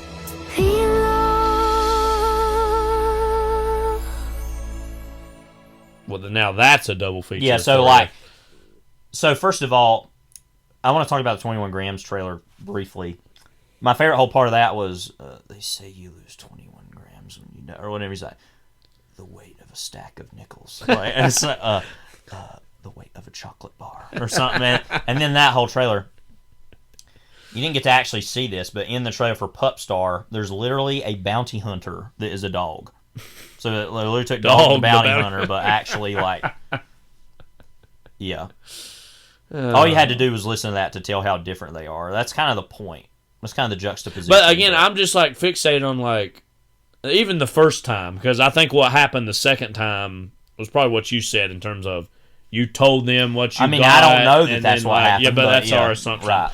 Why in the world does this happen 2 times in a row? Again, I'm just convinced somebody's having a laugh. There's some wise guy working in Amazon that's like, because laughing away at all I this. don't know because I'm assuming. Okay, so do they not have 21 grams? Like, yeah. And then I'm like, well, what? So their response is to, instead of just saying sorry, we're out of stock and give me the money back, their decision is to send me Air Bud triple feature. The Pup Star films. A mystery that truly these movies are randomly pretty new, too. Yeah. Like, that Pup Star came out like 2016. That's not that long ago. 21 grams would be a little more understandable if they didn't have, as far as I don't know how many prints were made of it. But in that case, say you just don't have 21 grams. That's what I'm saying, or just give me the money back. Say, give me my stack of nickels back. Again, I don't know. Truly one of the most mystifying. I haven't even seen the movie yet. That's the funniest thing. Is I'm just like, and no matter how good or bad or its own thing that movie will be, it will always now forever be tied to Pup Stars. Like for you, I will be watching the whole thing, and it's like, and I know that movie's going to be just an emotional, ravaged, fraught train wreck, like, of the. Which is set in Memphis of all places, which I'm obsessed with that factoid. I'm just obsessed with. Yeah. But and then Pup Star. We were talking about how racist the part is where the dog's like, "Yeah, man," like that, like Rastafarian, like dog judge. Like, and what's funny is like it's racist and so stupid, but no one who even would bring that up would care about watching that, anyways. So, yeah. Anyway. What a wicked weave it all is, Well, time to listen to another trailer. This is the trailer for 1995. 1995's Michael Mann's, just everybody's Heat. He's here. I can feel it.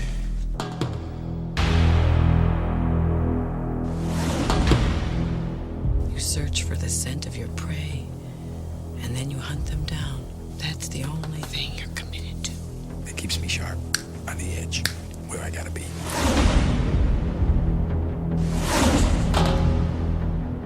want to be making moves on the street. Allow nothing to be in your life that you cannot walk out on in 30 seconds flat if you spot the heat around the corner. My life's a disaster zone because I spend all my time chasing guys like you around the block. I do what I do best. I take scores. You do what you do best, trying to stop guys like me. You've been walking through our life dead. All I am is what I'm going after. From The Godfather to Scent of a Woman. What do we got? From Raging Bull to Goodfellas. Assume they got our phones, assume they got our houses, assume they got us. Their performances have created a legacy of landmark films. I want full surveillance. That's 24 hours, round the clock. We never close, open 7 days a week. Now, for the first time, America's two most electrifying actors collide. With this guy, there's more cheap you should pass. The bank is worth the risk. You should take it down. 12.2 million. You're up. This crew is good. It ain't worth the risks you take. Like in risk versus reward, baby. You're fugitive number one with a bullet. I'm double the worst trouble you ever had. If I'm there and I gotta put you away, I won't like it. But I'll tell you, you are going down. What if you do got me boxed in and I gotta put you down? Because no matter what, you will not get in my way. I will not hesitate for a second.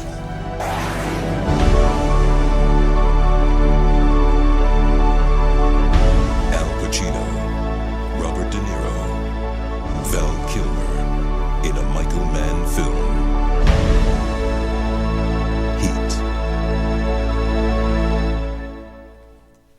Pacino, De Niro. You know, I wanted to not like this trailer, to be honest with you, because it was so over the top. Yeah. But then I just thought about, you know what? It is a movie with them in it, you know, and I was just kind of like accepted that after a point. So and that when it talks about its two leads, obviously Al Pacino, it drops The Godfather, like Scent of a Woman, which is a little bit like, well, that's not nearly as good as The Godfather, but it's because he won the Oscar for that. And then De Niro, it was what, Raging Bull and Goodfellas, I think. Can I say about Scent of a Woman briefly, which I haven't, I mean, I've seen it, but it was on TV years ago when I was a kid. It was back when our great aunt and uncle Sarah and Arnold was still living in their older house, so that gives you an idea of how long ago that was.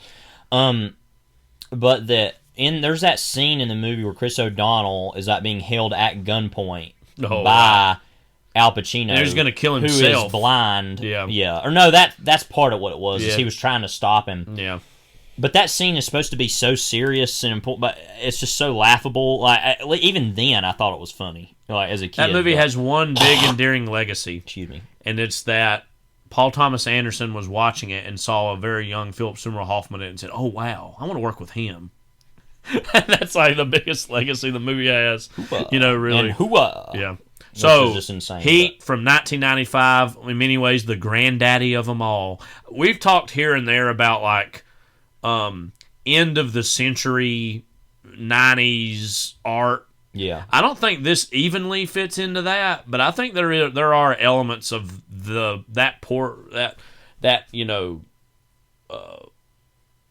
that just the gravity of that in this movie to an extent in terms of, as the trailer depicted, it's this heavyweight fight between two of screen icons' biggest legends, in Al Pacino and Robert De Niro.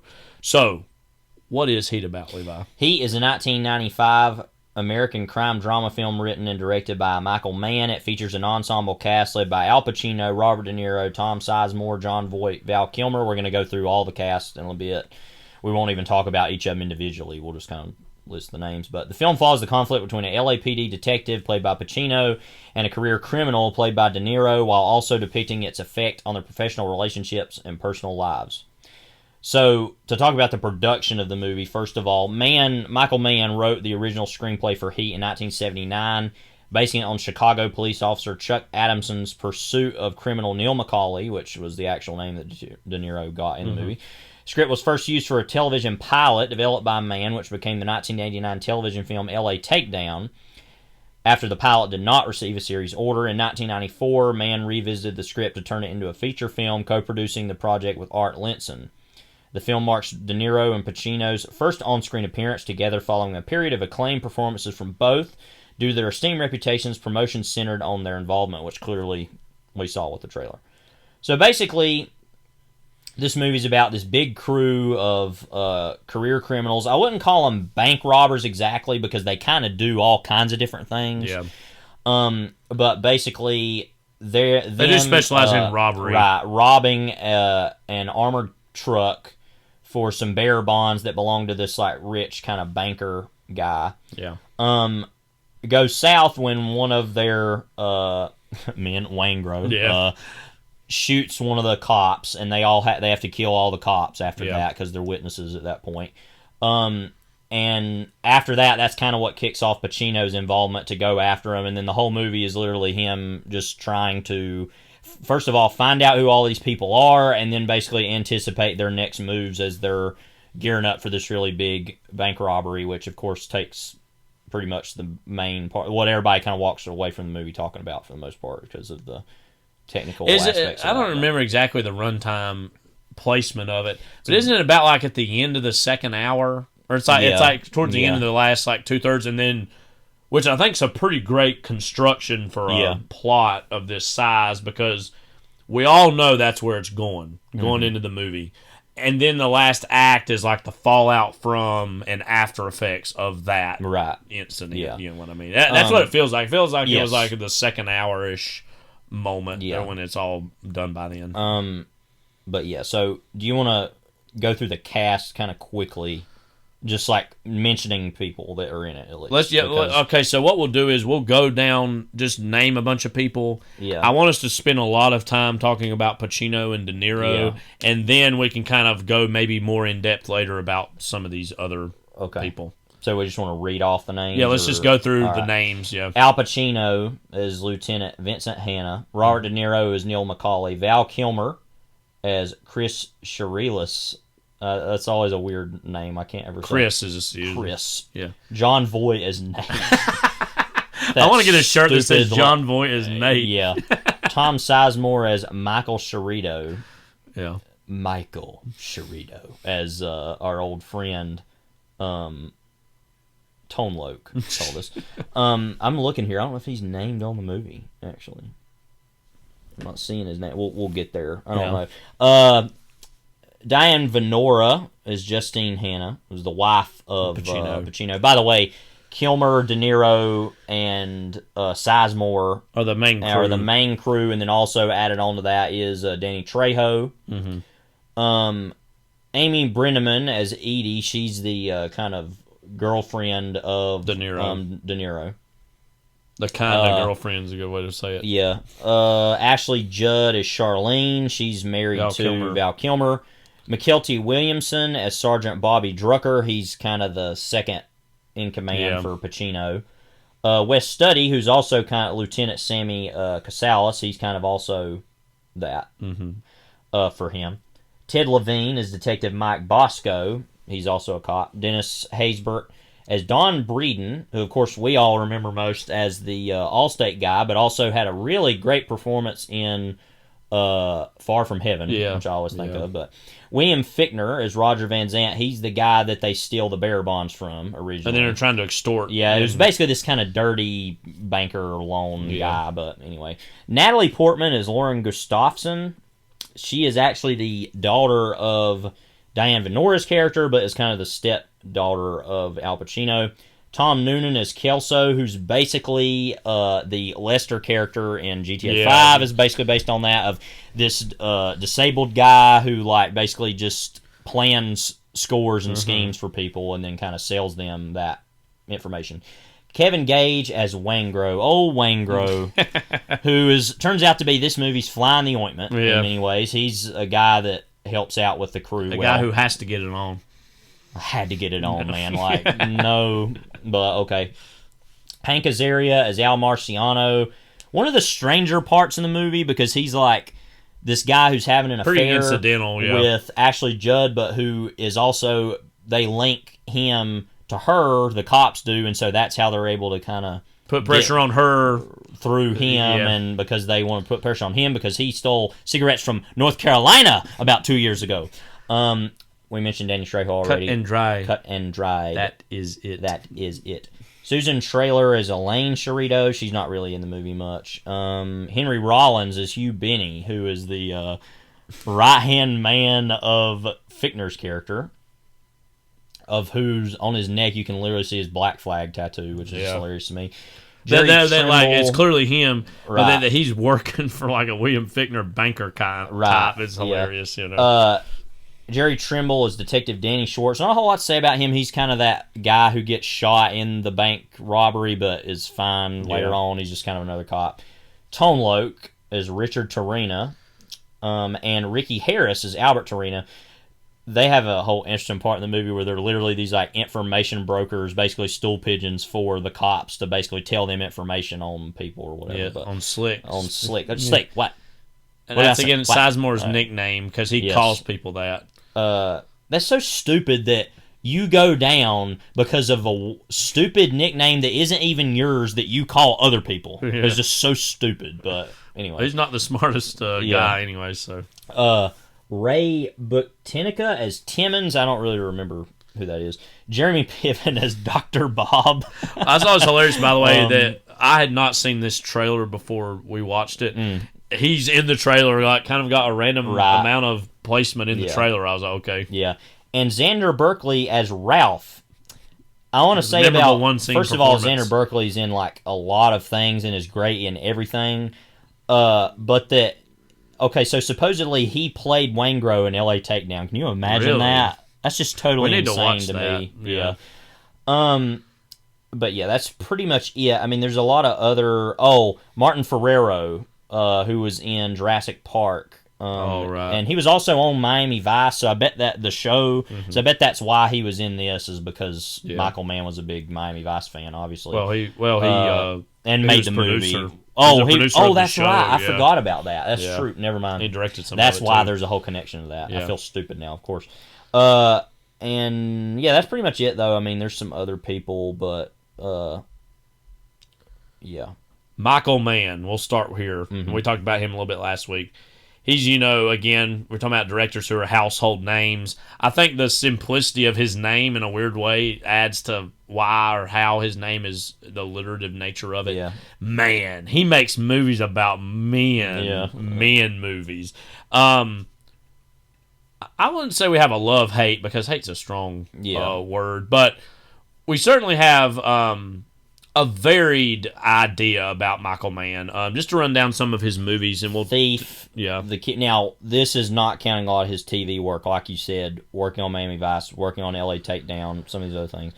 Thief from 1981, which I say is a pretty strong first movie. Yeah, that's good. The Keep, which is like the only real horror movie he ever made. I've never seen. Yeah, I haven't either. Manhunter, which is pretty good. I've seen that. That's an adaptation of Red Dragon, the first in the Silence of the Lambs stuff.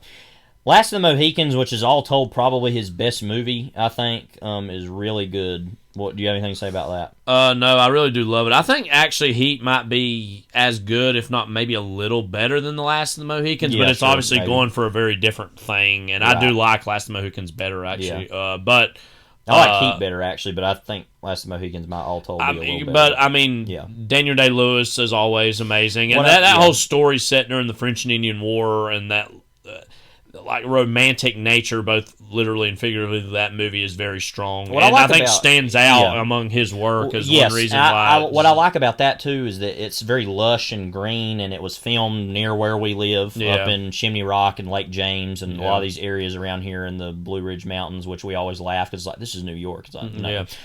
But it's very lush and green, so I can accept the way his movies look, for the most part, and like certain versions of them, but I just think it looks really good and like his other movies. Sorry, my foot was falling asleep.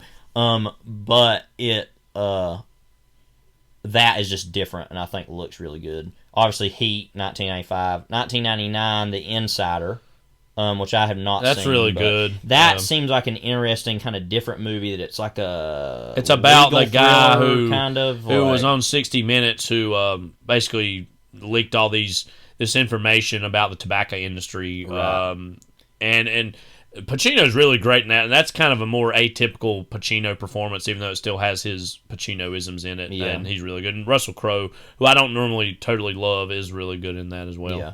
Ali, which of course is a biopic about Muhammad Ali. I like that movie in general. I haven't seen it in a while. I think it has a very strong, powerful ending. I really like. And Will Smith, it's one of those things, when you get somebody as famous as Will Smith to portray somebody as famous as Muhammad Ali, there is a looking glass mirror thing that starts to happen, but he's mostly pretty good in it, I would say. Yeah.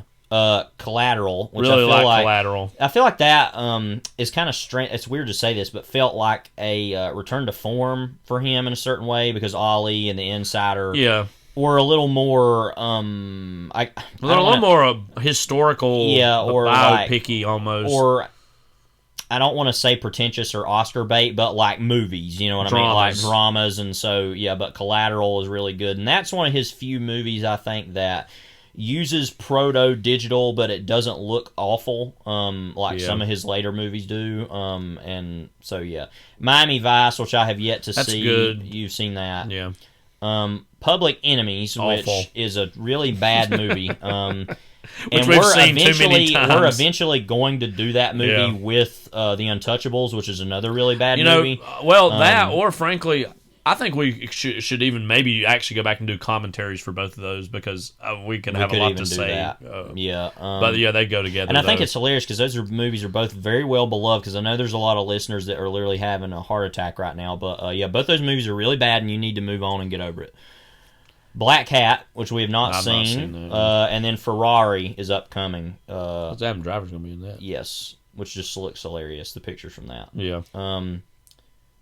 So ultimately he's not actually made as many movies as you would think. But in general, his movies have. What does the Michael Mann sensibility mean to you, or what is the Michael Mann sensibility? Like you said, I think it's all about this kind of man, but not like a toxic masculinity. No, I think it's just a very, very bland sort of machismo in a certain way that sounds it's thoughtful. Bad, it's kind of like overly raw, thoughtful machismo in terms of it taking itself sometimes a little too seriously. Yeah, I don't think this movie does. No, and I don't have any problem with that. I mean, I think that his movies are very cool visually and he's a lot like David Fincher in a lot of ways to me. I think of the way his movies look, but he is less of a thriller filmmaker and actually just makes crime movies, which technically we should be more into. Fincher has made several, if not 5-star movies, though, very high quality things. Interestingly, I feel like overall, Mann has had a more varied career,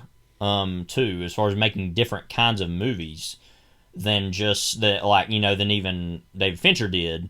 He's not quite. I would mostly agree with that. He's not made like his version of A Curious Case of Benjamin Button, though, which is a very strange kind of way Fincher did something like that. I don't know.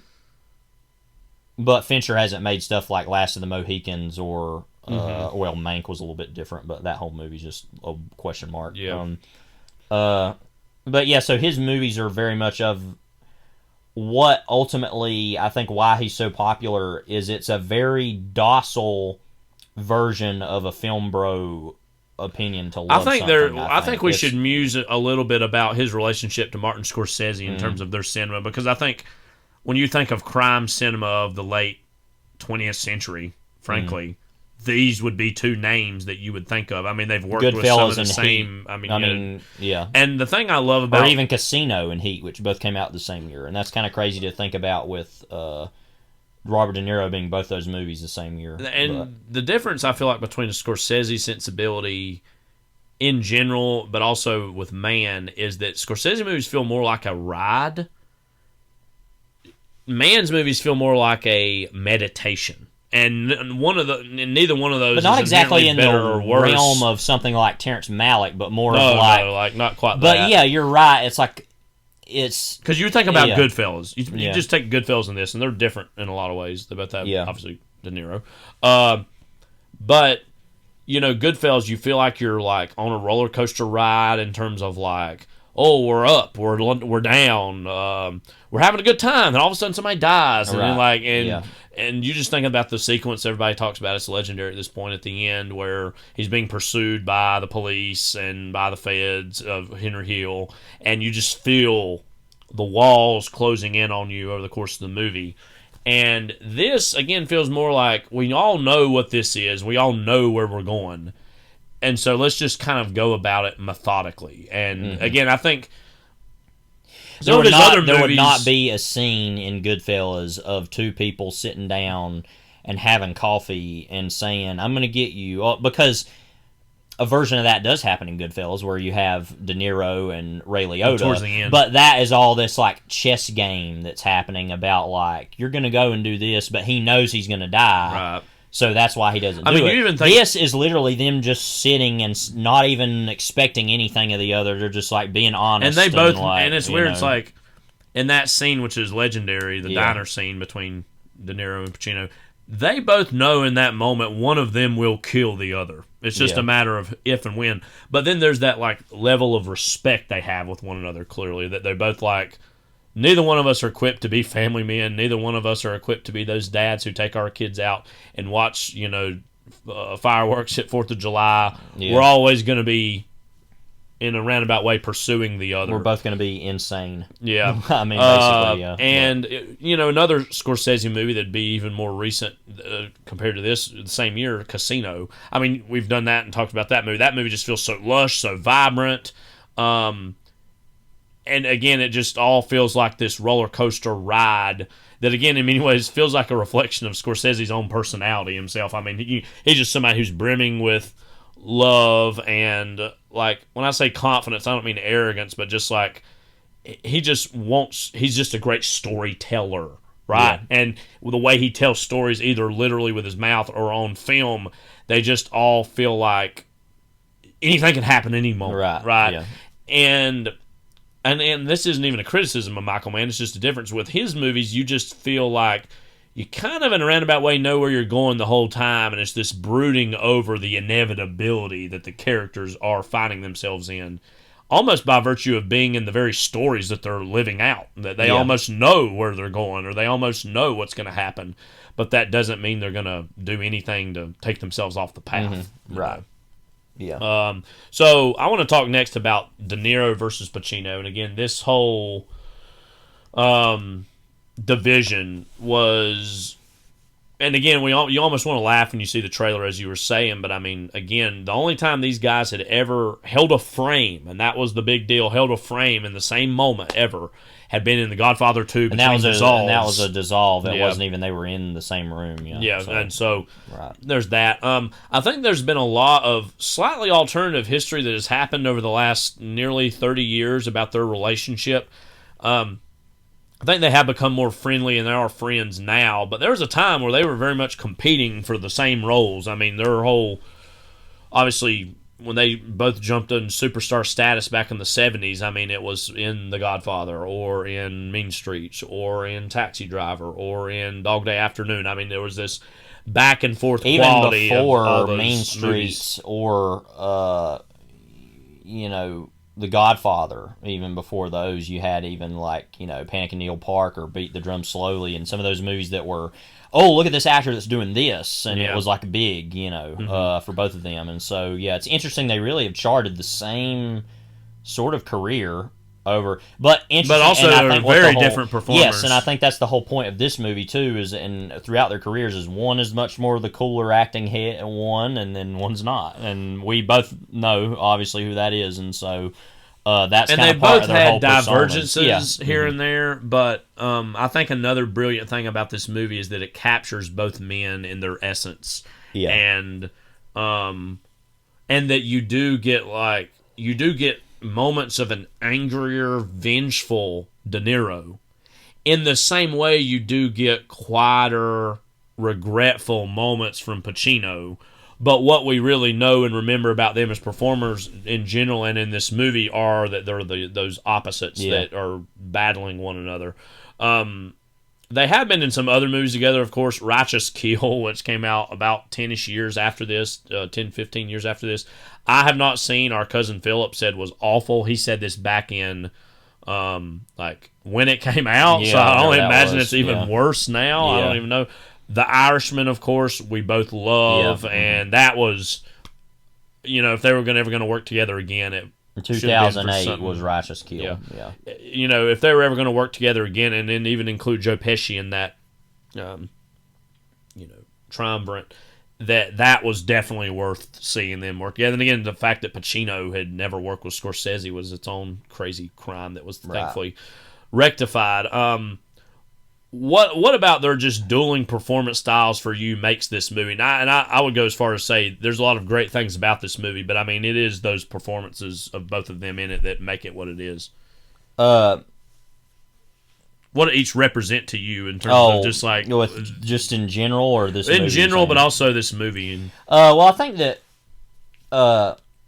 it's like what we said. It's kind of the expressiveness and I think it goes both ways of kind of them coming out of the method. The volatility of Pacino versus the study. Right, and you have both of those and both be successful. I mean, obviously Pacino took kind of a different route and was in a little bit more of, I guess, for lack of a better term, smuttier kind of movies that showcased his insanity and kind of his personal life, I wouldn't think, but just his persona's proclivities towards perversion in a certain way, I think. If I think of things like, I haven't even seen it, but like Sea of Love or Scarface, obviously. But and that De Niro was always, like we had said, other than even like Taxi Driver or Mean Streets, I feel like is his most volatile version of that. Very much like, and that's frankly atypical. Yes, very much like a Pacino performance. Also, there's shreds of that, obviously, in Raging Bull, which is a very big performance in that regard. But that kind of fits more of the actor, or I mean the character, and the person. But he always has been more of the reserved and, like we said, the more studied version of that. And I feel like that is no clearer than in this movie. I feel like it's very much down the middle of like he's that and he's that. And both these characters are perfect distillations of man has a very gifted understanding of what both are capable of, and really fashion these roles to just fit them like a glove. Both of them, and I will say that I think that Pacino wins the movie. I think he's the better performance. I'll go as far as to say, even I've always loved Pacino in this. Yeah. And I know, and I'm saying this from somebody who as we know, love the Godfather movies. I'll go as far as to say, I think this is his best performance ever. And that's a big statement for me to say, because that means Dog Day Afternoon and just so many great things. I think kind of up there, but he just unloads in this. I mean, he's just and not only just in that, insane, like we said, the propulsiveness, but also there are moments where he's genuinely contemplative and genuinely interesting. Like, I love all the scenes between him and Diane Venora in the movie. I think are some of the best. Like, those could easily be awful, but they're actually genuinely really great. Of him talk, like his line literally of, "Hi, honey, guess what? I had to go to this crime scene today where a guy put his baby in the microwave because it was crying too loud. Is that what you want to hear? You want me to share that? Yeah. Let's share that. Let's share." And like all that. To your point, those scenes are, like, actually, I think genuinely fit with the story. I think, and I like Amy Brenneman a lot. Yeah. But those equivalency scenes with her and De Niro are say, among the weaker aspects of the movie. And I would say that even I wouldn't call De Niro one of the weaker aspects of the movie, and I love De Niro, and I've always loved De Niro more than Pacino overall. I do, but I don't think he's actually that great in this. I mean, he's a little too cold, I think, and there's not a whole lot on, like Kilmer and Sizemore are way more expressive and more interesting, I think, than we're not asking him for Max Cady's big movie. No, here, that's another one we forgot. Yeah, definitely, and that's fine. That's not that big of a deal, but that is something I think that the movie lacks, is a certain just life to that character is very kind of. Nothing, I guess it's its own commentary on who that would even be. Well, and I mean, and that's even established early on in the movie where you see his house. I mean, even Val Kilmer says something about that. He's like, "Why? How spare and when are you going to buy furniture?" And he's like, "When I get around to it." Like, and, "Oh, where are you going to get a wife?" When I get around to it, like, go round to Rero. And that's ultimately fine. Like, that doesn't bother me. But I was really thinking about that watching it this time, just how great Pacino is and how kind of bland De Niro is. And it has the potential to be the opposite of that, not in the sense that De Niro is going to be expressive, but that Pacino approaches, is very dangerously approaches some goofiness. Yeah. But ultimately comes out the other side, no, that was all worth it, that was all great, fine. But... And you also get a sense, though, also that he's kind of acting the part of a detective. He's almost like he understands that I'm going to have these varied interactions. Sometimes I'm going to have to interact with my colleagues. Sometimes I'm going to have to interact with somebody who's an informant. Sometimes I'm going to have to interact with randomly pulling over the guy who is the antagonist of the movie. Sometimes I'm going to have to interact with, my stepdaughter and my wife. And so he's just has so many like different levels of interactions. And I was actually, it really actually dawned on me, and this might be a stupid thing to say, that he really is the, quote, lead of the movie. Because I think, obviously, you could say, well, he's co-leading with De Niro. And I think the movies and their placement in it would have you believe that that's mostly true. But all of it revolves around him and his own life, more so than it is De Niro's, I feel like. Yeah, I agree. Because ultimately, and also he's the one who triumphs, spoiler, but... Yeah.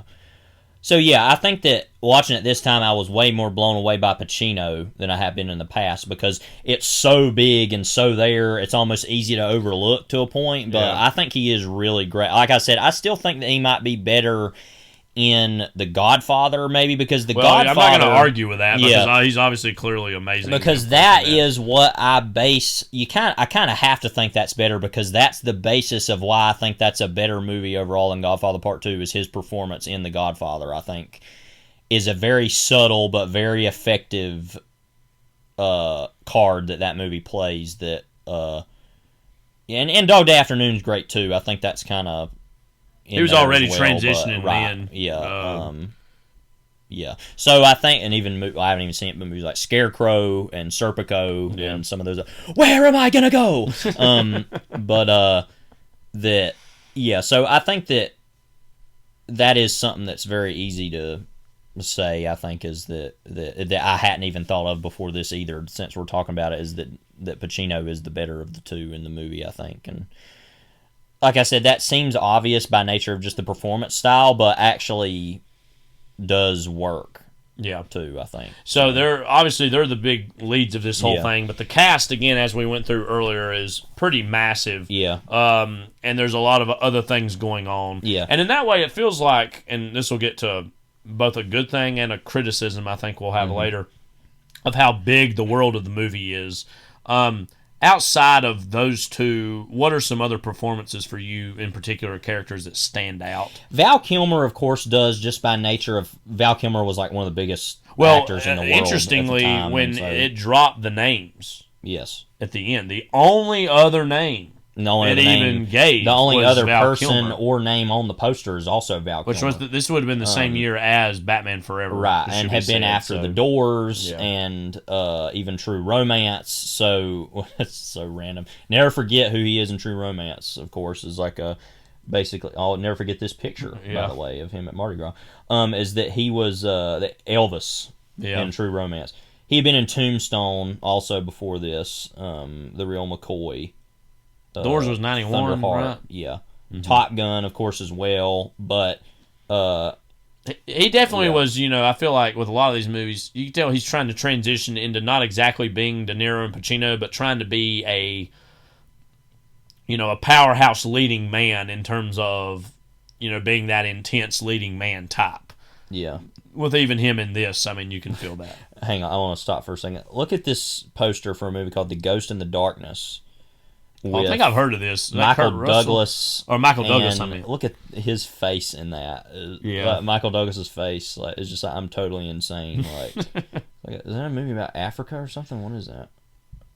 What even is this? I've heard of that before. Like, what is William it? Goldman movie. Historical adventure film. Let's see what's going on here. Hang on. It's like in Kenya. It's like the late 1800s. Okay. Interesting. It's a pseudo-western. Yeah, but obviously he had been in a lot of movies around this time, and I think he is genuinely good in the movie, but also he's more interesting than De Niro, I'll say that, but that's also because he has a wife that he has to take care of and a son, and so he has all this stuff, and randomly, another spoiler, he's like one of the only people in the movie, the only criminal in the movie that gets away. Yeah. Like, and I think that was an interesting choice that was made of a redemption for that character, which I think tracks. I think that's fine. I don't have any problem with that. But obviously, he's a big gambler, and so that's one of his big motivations of why he wants to keep doing scores is to pay for that. But yes, I think Kilmer's good overall. I'll just mention Voight, which it's weird he's this high on the... Now, of course, in the movie, it's like, and John Voight, but as Nate. Right, yeah. John Voight as Nate.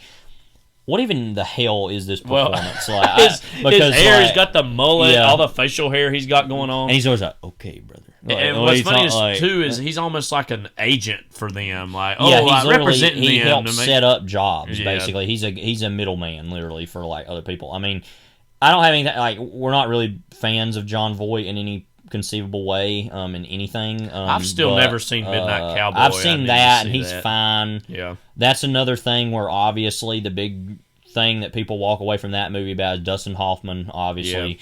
But yeah, John Voight is just a walking like mascot in this movie or something. I don't even know, like a cartoon. Like I don't really know what is going on there. Lots of question He's marks. Better than he is as FDR in Pearl Harbor. Yes. Now it seems like he's trying to be like Willie Nelson in like Thief or something, but like it just doesn't really. Willie Nelson's also in Straight Time. Yeah, it doesn't really track at all. But Tom Sizemore. Now we love Sizemore in anything except for in his personal life section of his Wikipedia page. That's the part where we don't love him.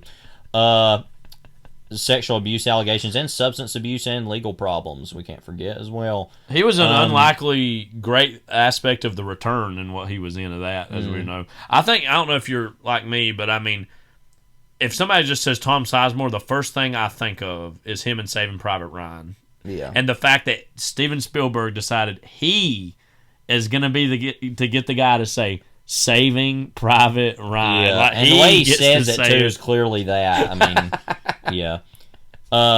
He plays the clown in this movie, obviously. I mean, he's all about the action is the juice. That's the most iconic. Right. I mean, there's a lot of iconic lines in this movie. That's his Saving Private Ryan line of the movie. The action. Right. They're like asking him because he's like, well, you got you got an out. You got family and, you've probably got money options and like a total psychopath just shrugs with a smile and says, well, for me, the action is the juice. Yeah, well, in between him and Kilmer, he's the one that goes down in the thing itself.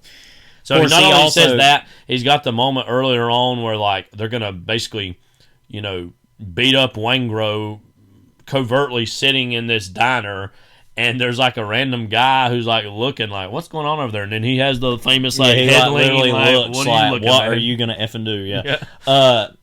Also, he goes out as literally the worst person ever of like grabbing a child as a hostage. I mean, like literally Because generally, all these characters, other than Wangro, which we're going to dedicate a whole space to him, generally like have a code of quote ethics. Yeah. Because the whole thing is they didn't even really want to kill cops, not because they think cops are great and we don't want to murder people, but it's like, but it'll bring more heat on us. But even in that, there is this like they're like, well, there's no reason to do that. And so there's a general code of ethics, and he's literally without a paddle, and the push comes to shove as well. Because even De Niro in the bank robbery itself is like talking to the people relatively nicer than he has to. Of like, just stay where the you're bank's at, money, not your money. Right. And if you feel sick, if you have heart trouble, lean against the wall. Like, I was like, what? Like, back up against the wall. Back up against the wall. But Sizemore's not about that. He's literally like, I mean, he's somebody who says the action is the juice. I just want to kill people. That's all I care about. Yeah. I just want to dedicate a few moments to. We've talked about how pretty good Diane Venora is in the movie. So I don't feel like we need to say a whole lot more about her. But Amy Brenneman and Ashley Judd. I think Ashley Judd's pretty good. Yes. More so because the character there's more there on the page than there would be with, say, Amy Brenneman. Right. Who is, I think, when I think of Amy Brenneman, I mostly think of The Leftovers because she's really great in that show. That character... She had been on NYPD Blue. It really feels like an afterthought. And again, I think they really were like, we got to have something for De Niro to do. They could have had a whole like lost brother or lost family storyline. Would have frankly made more sense to me. Yeah. But the whole thing is like, oh, he's going to walk out on anything in 30 seconds flat. Well, what if he has a relationship or a romance? Yeah. And will he do it then? And I feel all of that is in service to the moment at the end where he does walk away from her to prove he is who he says he was. And in that way, she's more of a plot point than she is a genuine character. Yeah, right. McKelty Williamson, I just love him in this movie. I think he's just really that's a fairly thin part on the surface, but he adds a lot to it. One of my favorite line readings is him talking to Ashley Judd about why she should basically turn in Val Kilmer. And he's talking about the son they have, and he's talking about he'll already be in jail when he's orphaned because you're going to go to jail, and he's like effed for life. Like, I just think it's hilarious. Like, and then him talking. He's famously also Bubba in Forrest Gump, and then him talking to Hank Azaria, where he's like, "Go get her something from." And he's like, "F her" or whatever, and he's like, "You better get in there and stay in there." It's like hilarious, but he says something too about like we'll send you back to New Jersey, jag-off, or something like that. Send you back to New Jersey, jag-off. But yeah, it's especially funny seeing him in like a year before this in like in Forrest Gump, and you're like, oh, that's like a pretty impressive performance of and then you're like, oh wait, what? It's like totally different, obviously, but yeah. West Study, great in everything. He's obviously basically the antagonist of Last of the Mohicans. Right, and he's really great in that. Yeah, this is pretty good. Ted Levine, I mean, he's great sometimes in everything like too, he's pretty great in general. There are some times where I almost thought he was Waingro because he almost reminds me of Waingro. Who plays Waingro again? That guy's name? Kevin Gage. Yeah, and he's really good, and we'll talk about him later. But he literally kind of sometimes I thought Ted Levine was him. And he's very much years like ago a weird, like I talk like this, and like I mean, so he's pretty good. I mean, he's good in everything. So but not a whole lot to do in this movie exactly. He's just kind of one of the cops, obviously. But the Haysbert section of the movie, I want to talk about this a little bit. And we'll talk about this more in a minute. But there's sections of this movie that could be cut out. I feel like there should be more or less of this. Same thing with Natalie Portman. We'll talk about that too. About kind of the same time. Is that the Natalie Portman stuff is a real question mark to me because there's a scene earlier in the movie that always makes me kind of want to laugh with her where she's like, she's yelling with her mama. About like, I have to have it. I must have it. And it's just very like, whoa, like, you need to calm this down right now. Like, I don't know what's going on here, but, I mean, obviously she's young. I guess she had, was this before or after Leon the Professional? Before? This has been after. Or after? Okay, so maybe that's why she was in this, is kind of coming out of that. Now, I love Natalie Portman, obviously, but, I mean, it just feels kind of like added on part of the movie. But part of that is also to further humanize Pacino. I get that, whatever. But the Haysbert stuff where he's like this ex-con who's having to work this crappy job for Bug Court, who we also didn't mention. I forgot to say Bug Court's in this. He's not even listed on here anywhere, actually, which is kind of insane to me. That ultimately he makes the decision to go in on the bank job because Danny Trejo is being followed by the cops and they need a driver. That's its whole other own movie. Yeah. You know what I mean? Like that whole storyline could be its own little movie, and it gets kind of injected into all this other things. It which just is whatever. But and also the idea that they were literally that was right when they find out Trejo is not going to be able to drive for them. Yeah. When they happen to see him in a diner, Haysbert, and literally, oh, how you doing? Oh, by the way, we have a bank job we're gonna do today. We need a driver like now.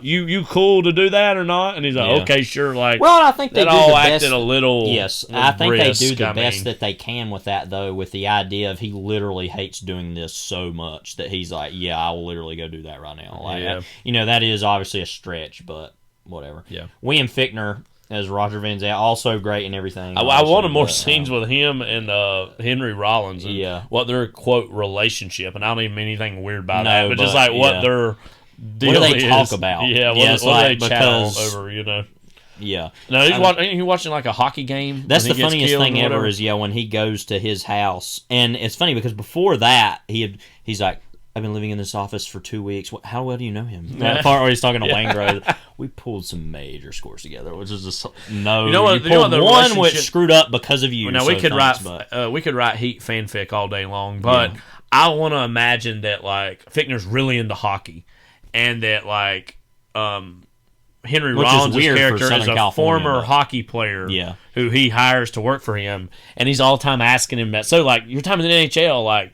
You play Wayne Gretzky, like blah blah blah. Ask him all these questions, and he's just like he's got like several concussions, and he's got brain trauma and problems, and he don't even remember most things. And then he's like getting increasingly annoyed that he doesn't even remember anything, and he wants to almost fire him. He's like, "Well, why'd I even hire you anyways? Like, I want that to have been the." Relationship. Yeah, you know? but so like William Fichtner had been living in his office because he was worried about getting killed by De Niro because he was basically wanting to double cross him for taking the money. Because that's the whole aspect of the movie is that with those bearer bonds, they stole them from him, but they're wanting to sell them back to him because he's totally going to he's going to make the insurance off of it anyway and still get to use them. How, though, he would still get to use the bearer bonds when the insurance claims have gone through doesn't really make sense. I don't know how all that works. But anyway, he tries to screw him over, and that's when they get mad and decide they want to kill him. Maybe as a banker, he would know how to cover his tracks on that. Probably. But, I don't know. Yeah. Or maybe just sell those bonds on the black market or something. But anyway, so basically... De Niro goes to kill him because he's looking for Waingro, who he got Waingro to start working for him to help find where they were at. But that whole moment when he goes to his house and he's watching hockey and he like throws the chair and it's almost in slow motion and it's dead silent and then that smashes and I love the way Fichtner's like freaks out and like gets up and then he's like, where is he? Waingro, where is he? He's like, how the hell should I know? And he's like, well, all right, and he kills him. William Fichtner also in Pearl Harbor. You remember at the very beginning of the movie, he's like a World War I veteran. He's like, I fought them in the trenches or whatever. Yeah. I wonder if he's Affleck or Hartnett's dad. Who cares? Anyways, he's abusive. I don't know. Tom Noonan as Kelso. Now, Tom Noonan's in a lot of stuff. He had been Francis Dollarhide in Manhunter, who's like the serial killer in that. He had been in Monster Squad, RoboCop 2, Last Action Hero. There's a movie I saw recently I wanted to mention. What Happened Was. It was on Criterion Channel. Really good little independent drama. It's a simple movie about him and Karen Sillis are on a first date. Their conversation gradually reveals their lonely lives and hidden personalities. A really good little small movie that he directed and was in. I'd recommend if you get. But I mean, he's in a lot of different things. He was in famously in Sneaky New York. And Anomalisa. And so he's been in a lot of different things. The House of the Devil, that Ty West movie. I know that you don't like. One that says Wonderstruck too. Oh yeah, he was in that. I forgot about that. Yeah, that's the last movie he's actually been in. Is he alive? Yeah. Okay, he's just getting a little old. He might do a lot of theater. I would probably. Doubt. Anyway, he's not in the movie a whole lot, but he's weird in this movie. He's like, all you gotta do is grab. Well, he's bald, and he's got this massive beard. Right. Yeah. All right, Waingro.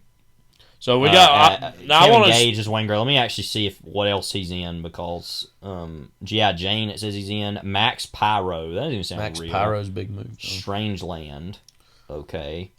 Doing other major scores. Well, he was basically making marijuana back years ago. Got arrested for that. What kind of method actor? Con Air he was in. I don't remember him in that. Billy Joe, uncredited. Point Blank remake, I guess. That Mickey Rourke's in that? Well, that's not a remake. It must just be a movie also called Point Blank. A group of escapees from prison take over a shopping mall only to be stopped by the brother of one of the few. What? Danny Trejo's in that also. Frederick Ford. Oh, we're watching this. Yeah. Paul Ben Victor also. Oh, my God. Oh, yeah. Gotta go watch that. Point Blank from anyway. 98. That's about it, though, Yeah, right? pretty much. I mean, he's been in other things, but... You would think he would have got more roles after this. He's still in some stuff, it looks like. So mostly direct video. Yeah, but Waingro, thoughts? Literally one of the most disgusting despicable, deplorable characters ever. I mean, it says he was on Sons of Anarchy. And someone who only complicates the plot for everyone else. Oh, yeah. And he's even like... Oh, whoa. He's Rourke in Call of Duty Ghosts, the villain of that. Okay. That's insane. Now I'm hearing his voice now I think about it, but... Yeah, but he just complicates the things worse for everybody else. He's even a white supremacist. He's got a Nazi and a serial symbol killer. Yeah, on that. So that's the biggest thing to talk about. And I think I want this to transition into our larger, maybe because the other characters we don't have as many things to say about. So. The whole idea is this movie too much or not enough? Because I think it's very telling that this all did start as a Michael Mann TV project. Yeah. They would have tried to do because there are there's so much story in this movie, and you love it as a film lover. You want a story that feels rich and just has a lot of things going on. But one could argue there's too much going on. That there are a lot of things that start and stop this movie, and again, I feel like we all know where it's headed. We know where loosely all the major stakes involved. But then there's all these character details and character asides. And again, normally I would think that's an amazing, great thing, and I do love it in this movie. But Waingro being a serial killer might be one of the very definitions of, wait, why is this in here? Yeah, and I think, and I've been thinking about this, and I think really the biggest reason that would had to have been included as a storyline or plot point is to, as we said earlier, differentiate between the professional criminalism of De Niro and his crew that, again, yeah, sure, they're criminals, but they have a code. They have an honor system in their own broken, weird way, juxtaposed against outright, almost anarchic villainy that somebody like him represents. Yeah, that's like the biggest thing I would say. I think that works trying to add to this as an idea I'm interested in is what brings them down is crime itself. And that sounds and also like that you can't pretentious, predict the unpredictable, Right. and that anytime you employ anyone who would have a proclivity to do any of these things, that you're taking a risk on this sociopathic behavior, of somebody like him. And I mean, to talk about him in a more comedic bent, though, just so many great lines and moments. Like, major honestly, scores. My favorite moment of him is actually the beginning of the movie when he's like, hey, I need a refill, and then gets a guy to get him a refill, and then runs away and gets in the truck and doesn't get the refill. Yeah, right. Literally makes no sense at all. And my favorite Waingro moment is when he dies. Yeah. But specifically with De Niro, specifically with De Niro's like, we quote this all the time. Look at me. Yeah. And he's like, like that. Which sounds almost like Ted Levine doing that. But yeah, and another moment of his that's funny is like they have that whole job, how bad it goes, and then they're at the diner and he's like, anybody want a piece of pie? Yeah. And they're all literally looking at him like, we're literally going to kill you the next 2 minutes, which of course they don't. But yeah, but that was the plan. Yeah. And I think too, like that really, again, it serves as like, oh, De Niro could have gotten away had it not been for his distaste and hatred of Waingro and Waingro. Somebody needed to take him out, though. I mean, literally, he needed to be taken out. So, but again, and I guess he is effectively the quote main antagonist to this movie if it has one. And again, it's more complicated because of the almost dual leads of the De Niro Pacino relationship. It feels very extra, though, but delightfully so in its own way. Yeah, it almost feels like the movie's quote bonus round. Yeah, but I mean, Waingro. we pulled some major scores together. That's another thing too. Is just that obviously we laugh as an audience because we're like, he's totally lying. He's only been around him once. He wants him dead. If the fact he's alive is a fail, But but again, wouldn't you agree? And we've talked about this a lot between ourselves that this should have either been maybe like a 2-hour movie or like a 10-hour miniseries. You know what I mean? As much story as it's trying to compact into this. And the fact that there's also going to be a sequel to this movie makes me think, okay, are we going to do this again, or are we going to This would be a chance to also mention, I haven't read it yet, but there was a quote sequel book written that Michael Mann wrote with someone else. I think it was what were the reviews on that, by the way? Hold on a minute. Not to be confused with The Heat 2. I didn't know there was a second one of those. That Melissa McCarthy, Sandra Bullock movie. Okay. I don't even know if I knew that he did one of those. He was a co-author with Meg Gardner, and that it's gonna there's gonna be maybe a movie or TV version of it made. I don't even really remember I think it just kind of came and went, and it didn't get nearly almost the amount of conversation that Once Upon a Time in Hollywood book got with Tarantino. Yeah. Well, this is a direct sequel in its own way, and a prequel too. Yeah, as I was trying to. It's also complicated. Yeah, but So I think that. So we say all this as far as it should have been longer, but then I think we would also agree though what makes this movie special is it is a nearly 3-hour movie, especially for this type of movie, which, like we said, is so cool and so meditative. It's not like Casino where there's a moment a minute, or this moment, that and like we said, we kind of not talked about it as much because everybody has, but the bank robbery sequence, like we mentioned earlier, is in the middle of the movie and is hyper realistic and very, everybody talks about that all the time. Like we said, that's in the middle of the movie is interesting for a movie that actually not a whole lot. I won't say that not a lot happens, but that's the major sequence of the movie. And there are a couple other set pieces that happen, but for the most part, that's it. And then the rest of the movie is kind of the preparation for that and the after effects of that, like you said. And so it's interesting that a movie that long would only have that one sequence like that in the movie, which I'm fine with. I don't have any problem with that. But again, I think the biggest criticism of the movie I would throw is that it should have either been longer or shorter. But again, part of what I love about the Frankenstein monster nature of what this is that it is kind of in between. It's struggling to almost define what it is because it knows what it is fundamentally the most important thing in the movie is this Pacino versus De Niro divide. The movie fundamentally knows that's why we're all here. This is what it's all about.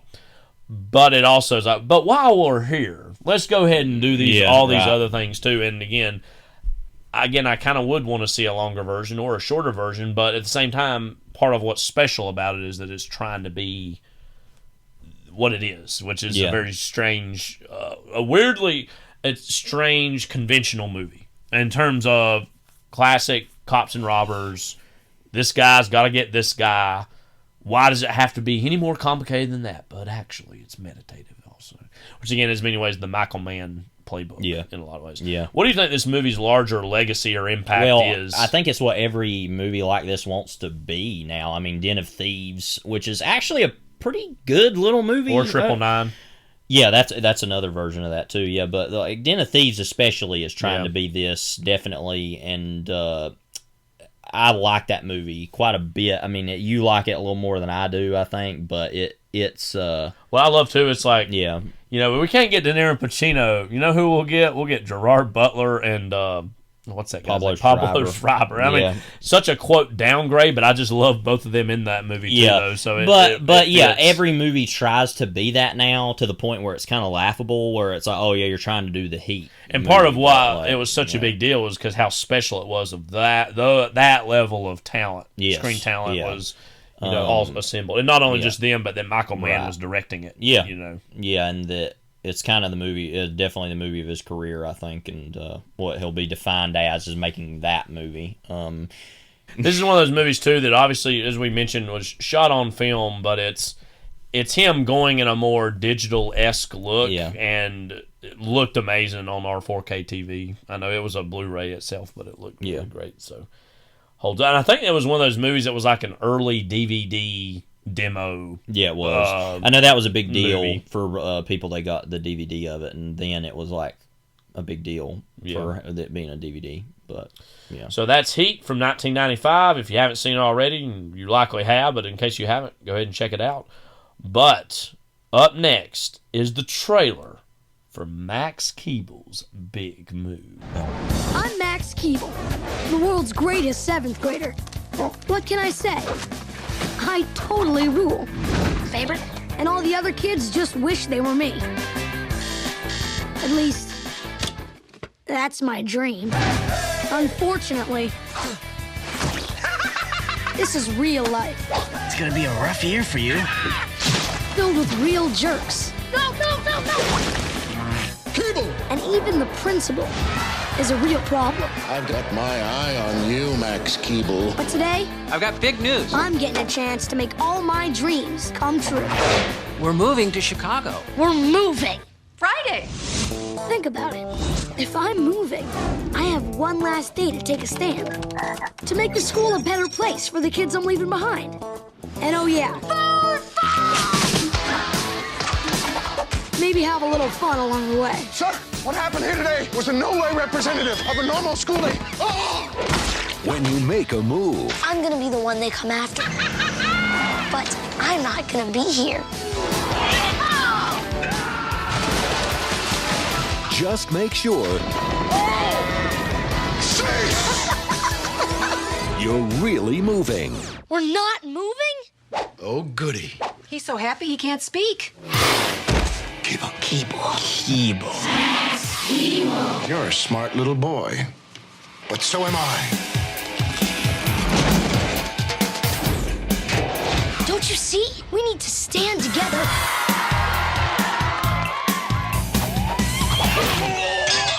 The only way to be a hero It's like someone declared it Max Keeble Day and forgot to tell me. Yeah, gratitude. is to take it to the max. You may be under the impression that I encourage horseplay. I excourage it. Max Keeble's big move.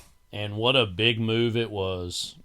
My favorite part in the whole movie, in fact, well, actually not, but probably my favorite line of dialogue in the movie is, you're a smart little boy, but so am I. Like, it just, I think, is genuinely pretty funny. My favorite line of dialogue, which is said several times, is a single word, is, Levi, why don't you give it Cease!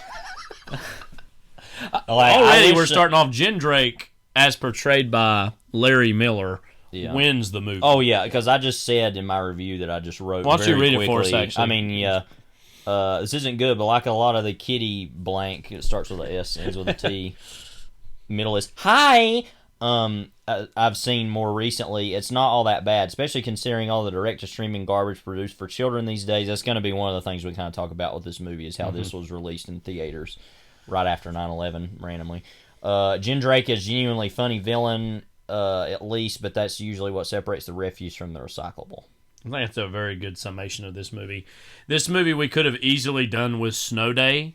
Because I didn't even realize that not only has the girl, Zena Grey, who's actually genuinely a good spark, especially in Snow Day. Yes, she's got I more think to do. she's She's genuinely more good. Oh, and Josh Peck also. And Josh Peck, I was going to say, too. So, but then, the guy, the main guy of Snow Day, I don't remember his name. Oh, who cares? He was a little older, though, too. Yeah. Yeah, he was the older brother to that girl. That was in 2000, so that was just before this. You're thinking of Max Weber. Or Mark Webber, I'm sorry. Mark Webber's big. He's actually still been around. Yes, Scott Pilgrim versus the World's what? He's in that. Yeah, right. But, anyway. Max Keeble's big move from 2001. Levi, why don't you give us a little rundown of the plot or the premise? As a student of mine says often, all right. The plot follows an anonymous... Well, okay, hang on.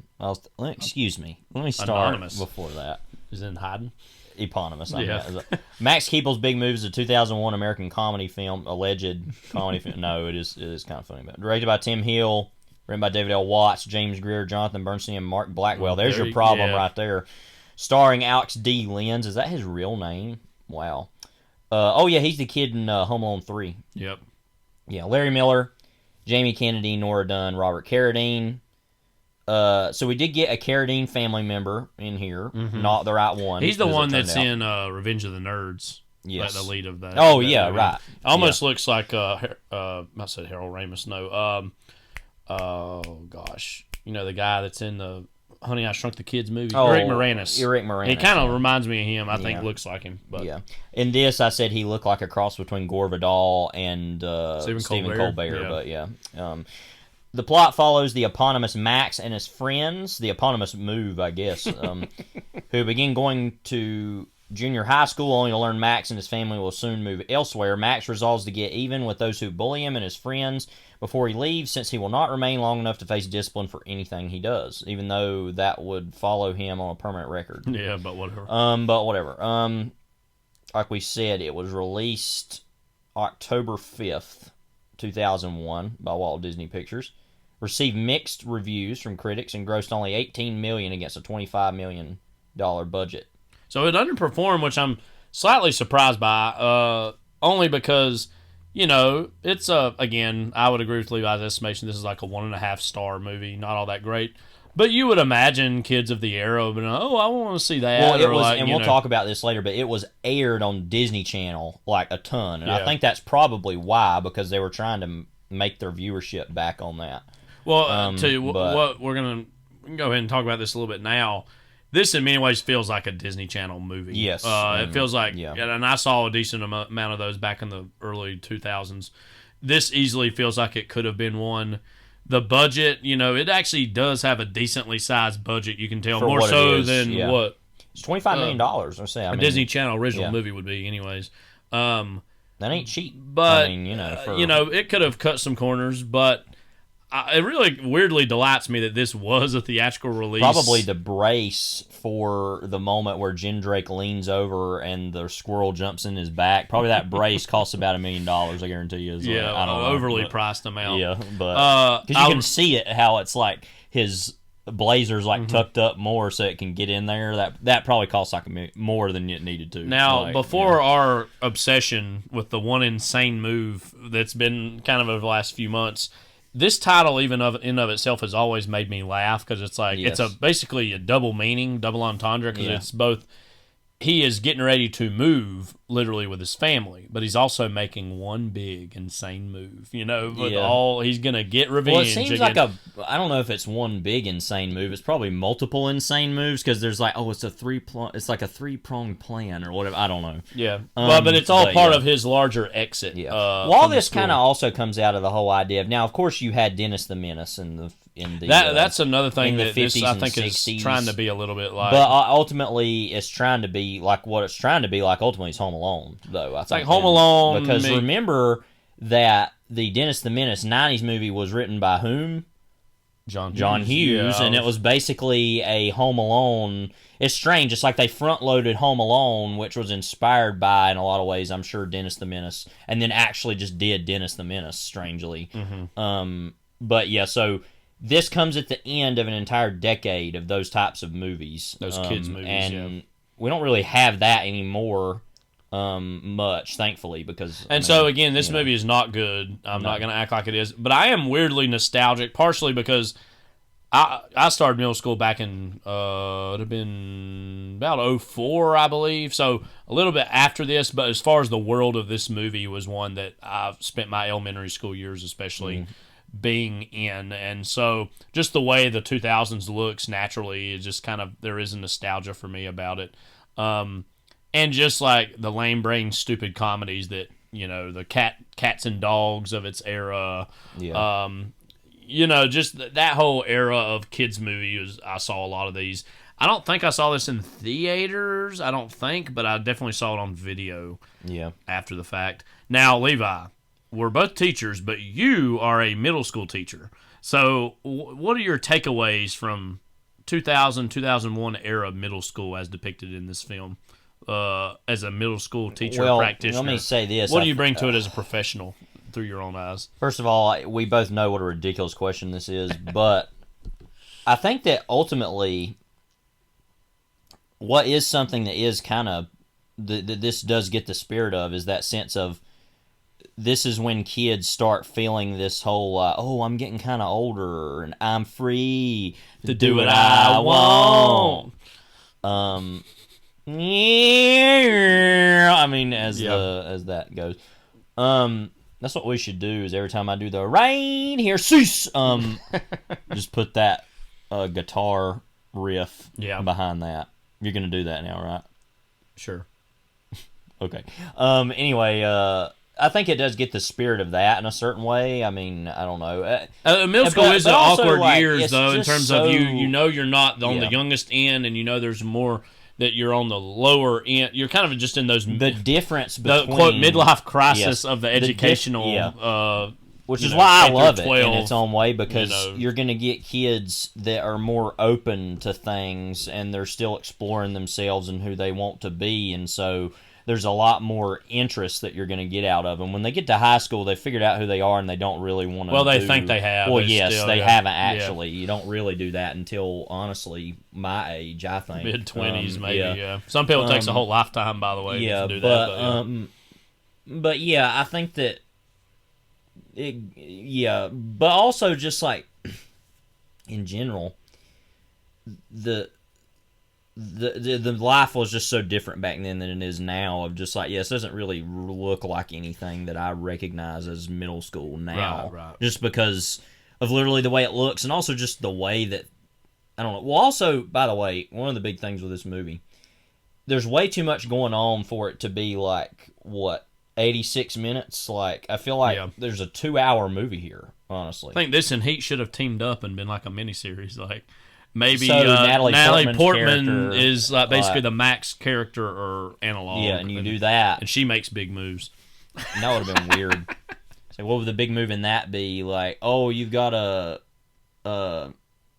when by the time she gets to Phoenix, she'll be rising. No, see, what should have been is basically, essentially, Heat is like the first 2/3 of the movie, and then this is like we transition into being about Natalie Portman. It's like a Brighter Summer Day-esque, like we're like evolving. The movie's evolving over the course of it in terms of your changing perspectives. So you make it a 4-hour movie now. Yeah, and what happens is that Natalie Portman's going to have to move because of the mess that her stepfather got into in terms of dealing with the whole situation. Well, plus, it's pretty clear at the end of Heat that they aren't going to stay together.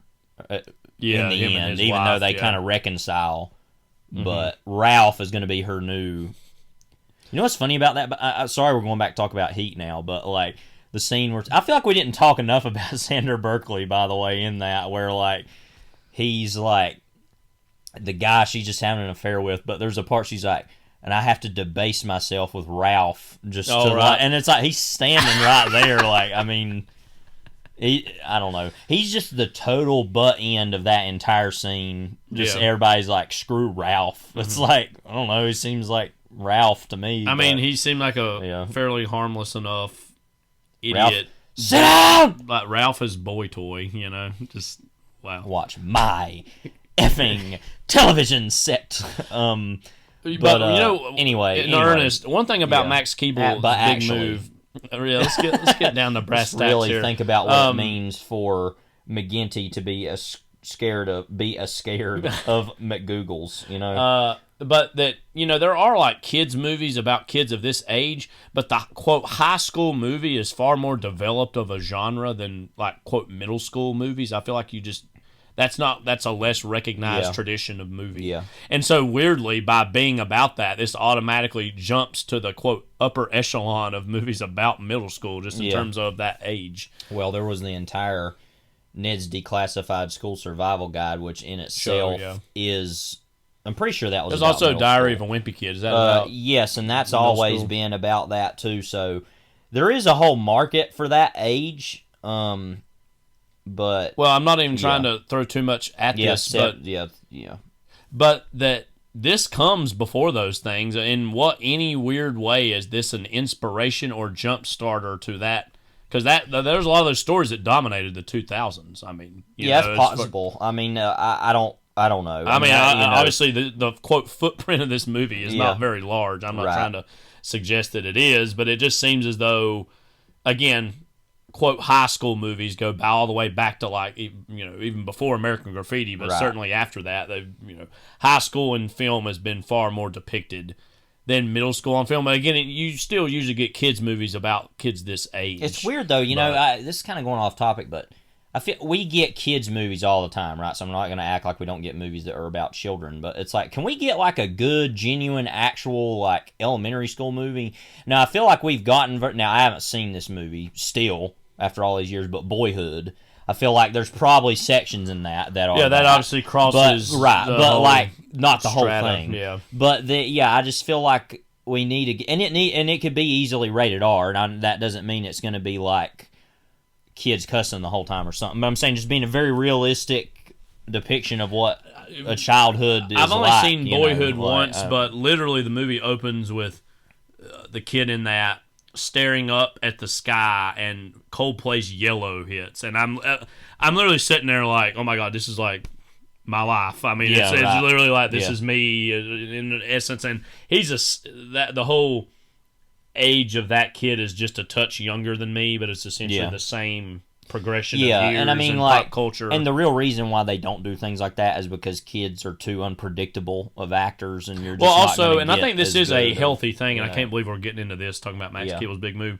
but there in more recent years has been more of an ethical consideration of child actors and all the things associated with child acting. I mean, in the 80s especially, that was just, like, really bad news. I mean, you look at the whole group of, like, Corey Haim, all the Coreys, Corey Feldman, Jonathan Taylor Thomas, all those kind of in the 90s, people but in the 80s and 90s, all those people that kind of, or even River Phoenix, all these people that had these just massive life destructive, like just destruction of their entire existence almost, you know.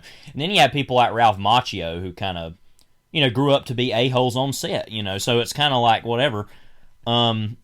Was that him? Who that was? I don't think so. I think he mostly seemed as a nice guy. It was somebody that just was to clear the name of Ralph Macchio. No, I'm sorry because I actually am fine with Ralph Macchio. Who's on the Wonder Years? That was no, I'm sorry. Fred Savage is who I'm thinking of. Oh yeah. But I mean, Fred Savage, his name told us all. Yes, but literally, his brother. I am ready. Roll. Like his brother on. Oh that my show God, that is him. Yeah. Oh wow! And I didn't Pee-wee's Big remember Adventure. That. Yeah. So anyway, but I'm sorry, Ralph Macchio, because I actually no, because see, I was thinking of that because I was like, oh, he was so good in The Deuce because he was like really good in that, and I was like, oh yeah, Ralph Macchio. You know, and I'm no big Karate Kid fan. There's actually been a lot of buzz enough to make me think this might actually be good of the whole Cobra Kai show. That's like an older version of Karate Kid. All my kids love it at school. They're crazy about it. But anyway, Fred Savage recently got under all this heat because of the way he was treating people in the Wonder Years. It sounded like he was almost doing a whole like Stephen Gaghan freaking out about stuff, and it's just like, why are you doing that? I don't know. Like, but anyway, yes, I'm sorry, Ralph Macchio. I got that mixed up because then I was thinking, I was like, no, Ralph Macchio was never on a TV show exactly like what Fred Savage was. Not like Fred Savage. But anyway, like, so people who have gotten through that, it seems like you get through it or you don't. I mean, Ethan Hawke's another version of that, kind of, too. Yeah. But or Ryan Gosling or whoever. I know the whole story of Ethan Hawke's a pretty fascinating one because one of his first movies was Dead Poets Society, which is a movie that is a little bit eye-roll inducing in terms of the legacy that it's since left, but it actually is a good movie. Yeah. I'm sure, but I can think of other Peter Weir movies that would be better than that, I agree. It is. Yeah. There are better things, but it is actually good. But I know he's told these stories that while he was making it, he was still wanting to be kind of this more theater-oriented actor. He's certainly done a lot of theater over the years. But and that Robin Williams kind of saw him as this intense young kid and was trying to joke around and make him lighten up, and that Ethan Hawke kind of shuddered away from that, and in a weird way that's actually also a reflection of his character in the movie too, and that he kind of sort of regrets that years later, that Robin Williams was kind of really actually very nice to him and tried to help him out, and he kind of felt regretful about that years later. But so there is like a, you know, I think now there's more awareness about these things, and hopefully that the child actors of today are more, you know, and mentally and emotionally taken care of than they were. Macaulay Culkin is another example in terms of just kids that, you know, he's talked about various ways. His whole journey with child stardom, and this is a movie that if this was made like 10 years earlier, you could have easily seen Macaulay Culkin being, you know, Max Keeble. But. Well, and I mean, I'm looking here at Alex D. Linz, who. I mean, literally, he played he was in the Home Alone movies, as you said, Home Alone 3. And so he's in that. But that he was the first movie he was in, the Cable Guy, which I don't really remember him in that, but some just random kid. Movie One Fine Day, which I've always kind of wanted to see. George Clooney. Is that Michelle Pfeiffer's in it too? Yeah, he was a young Tarzan in Tarzan. My Brother the Pig. Good Lord. Red Dragon. So he was the young Francis Dollarhide. Man, we've gotten a lot out of the Francis Dollarhide name today. So versions of Francis Dollarhide both appear in this episode of Tom Noonan in Heat, and Fred, or excuse me, Alex D. Lenz in this. He was like some of the. I'm glad to actually see this. He kind of stopped working after 2000. Well, that happens actually to a lot of child actors. Anyways, I think the girl in this too. Yeah, same thing. We talked about that back when. Yeah, we were doing Snow Day. Yeah, I mean, good for him that he got out of the business, I guess. And now he probably sees that maybe as negative. I don't mean that. Yeah, some people do. Some people see it as just a phase. But yeah, so whatever. I mean, and he's a good enough presence. I mean, no, I mean he's a good. Him. I think he's a good lead for this sort of movie. I think. Yeah. So whatever, he does his job. Let's talk about though the real star of the show, Principal Elliot T. Gindrake. Because we could waste time, frankly, talking about some of the other. We're going to get to some of them later, but like I don't have anything to say about Nora Dunn or Robert Carradine or any of those people. We might as well just go ahead and talk about Gindrake. So Gindrake is the villain, and you remember back when Snow Day, I mean, the principal's the villain. Like, it's easy, and even Belding, who shows up in this movie, but Belding in Saved by the Bell, the show. As the band teacher. He is not a musician. No, I just want to be clear he would on be that. like a science teacher to me or something. I don't know. Definitely not band, though. I don't know. Yeah, that's what he did. Or like he'd teach Latin or something. Like, you know what I mean? Just like something weird, off-brand crap. And like secretly runs a trading card store at like a strip mall. And but it's hours, always like it's always like random to bring that up. Low hanging fruit. The principal's the bad guy. Yeah. Because we have to. Like, they're trying to keep us in line. And it's just fascinating when you're on our end of this now as teachers that, we both work for administrators that and we are like, cease! I mean, But it's always just the easiest common denominator. Like, the principal's the bad guy. Well, now, also, obviously, he is. People work at this school. I just want to say that quickly. Other than the teachers. The teachers don't also play a huge presence other than Robe, like, flirting with one and thinking he's going to get with one or something, Yeah. But I feel like, obviously Gindrake in comparison to the Snow Day principal, like the Snow Day principal, like he's annoying and quote bad in the eyes of the movie, but he's not like the main antagonist either. That's Snowplow Man in that. But this one, Gindrake is a wannabe dictator, wannabe supervillain. I get maybe his huge idol is Lex Luthor because they share the same hairstylist. I don't know. But Gindrake in general is just, as you said, like one of the highlights of the movie, mostly because of just how pathetic he is and also his, continued interest for me. One of them was one of the funniest things. And this is kind of a little bit gone more by the wayside now, more so, but the whole idea of him doing these assemblies via television to broadcast to the school, and each time he doesn't even know how his own technology works. First of all, so he goes on that he does it. Yeah. He turns it off, and then he immediately does things that are totally stupid, and it's like he doesn't learn from that. It's like you would think at this point he would turn it off and sit there for a little bit and be like, I'm gonna put pencils in my nose and go, ooh, like, it's literally what he does in this. Like, by the way, I wanted to mention he has this entire thing in this movie where he's like, I'm gonna steal all this money or whatever, or to build this stadium, I get more. He's wanting to build like a big new stadium, for why he's wanting to do that, I'm not really sure. But literally, that's another thing from June of 2003, Dumb and Dumber, when Harry met Lloyd. One of the only things I remember about that movie is that Eugene Levy was Principal Collins, and that also was embezzling money in that.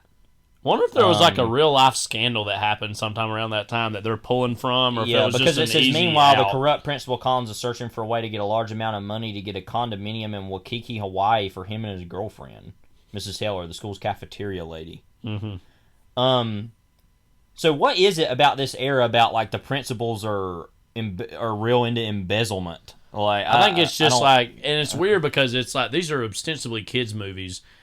So the kids wouldn't totally even understand the exact dynamics, but they would understand, oh, the principal's corrupt. The principal isn't who he says he is. Like, he's a liar. He's a cheat. He's a fraud. It's like, yeah. I don't know. Like I said, I wonder if there was some real life. I mean, always there is going to be certain principals that are cutting corners and actually doing awful things, but not as much as there were in those days either. I don't think because I feel like now there's even more attention and eyes on this stuff. And than so there had been. so that's in its own way a throwback to when they pretty much did have a lot of power where they could do whatever and. And we're big fans of the show Vice Principals, which is of course about high school, but it's about the degradation of the education system in America. They're just totally vulgar. That show is too. Yeah, it's pretty interesting. It's just constant profanity and like nonsense. Which that's a Jane McBride, right? But you're busted. You're busted. Like busted by Lee Russell. Busted. Put that in your effing boom. Put that in your effing boombox and play it. Yeah. Man, that whole character. Micha. He's like, talking to his like Asian mother-in-law. Like I don't know. But anyway, I don't know. That's just it's a totally fascinating performance, I must say. I mean, because stuff like this, you really got to play the fool when you're this character in a kid's movie. It's like you literally have to basically literally you're basically just above running around naked, more or less. Is the amount you have to be. And I think it's usually a thankless role too, but I think Larry Miller actually is very good, I think, in this sort of a role. As we said, it's kind of a thankless role, but I think he does really well at it. You want to talk about one of your favorite scenes of the movie? One of mine as well, which is the squirrel incident. So, Lord. All right. So there's a part in this movie where I don't even remember how to say. Oh, well, first of all, I want to talk a little bit about this. So meanwhile, while everything else is going on, and Max is like, oh, I'm going to start getting revenge on these people, even the principal, blah, blah, blah. Meanwhile, just nearby, there's like an animal shelter that's basically going to be destroyed by the stadium being built. Yeah.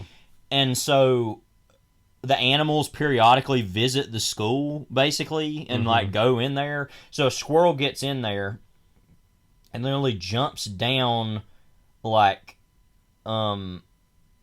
his back blade, the back of his blazer, like I mentioned earlier. Yeah.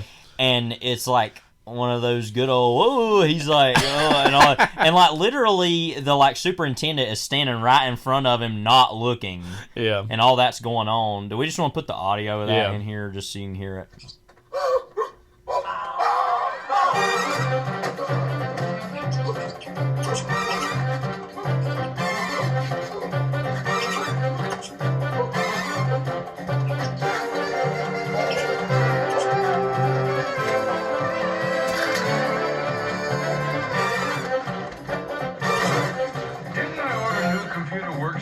This year?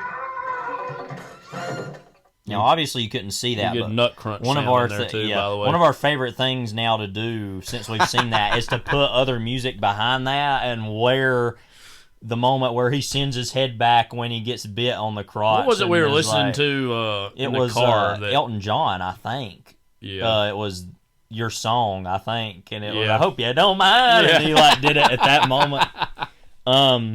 But yeah, so. Anyway, that whole moment, I think, is genuinely actually funny, even though it's so stupid. Mm-hmm. By the way, another thing I want to mention, I thought this, Larry Miller is in a lot of the Christopher Guest mockumentary films. Who else is in those but Eugene Levy? Mm-hmm. So there's a connection there. What is it about the whole SCTV Christopher Guest deal where there's all these people that are I wanted to barely mention this movie, too, because it was principles. I was getting I've not seen this movie, but I was getting a vague... Curious Stirrings My Utility Belt about another kind of school movie where there's a situation going on called Masterminds from 1997.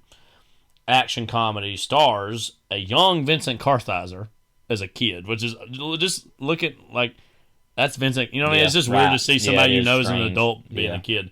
Patrick Stewart's the villain. Also Bradley Whitford's in it. Tells the story of a computer engineering prodigy who matches wits with a security consultant who has taken over his stepsister's school that he has used to go used to go as a ransom in demand for their release. So another embezzlement-esque, crime I'm sorry, can you repeat taking place. That? I can't believe what I just heard. So, hang on. Story of a computer engineering prodigy who matches wits with a security consultant who has taken over his stepsister's school that he has used to go as a ransom in demand for their release. So he's like holding the school hostage. That just makes basically. no sense. Yeah. It's basically like it's like Die Hard, but like a school and a kid. I don't know. That's just I saw the insane. trailer for it a long time ago. I need to check it out. I'm looking at a bunch of movies Larry Miller's also been in. Chairman of the Board. I remember him in an episode of Seinfeld. Yeah, he was on that. The Carnival of Souls remake, which I've heard is awful. Yeah. Radioland Murders.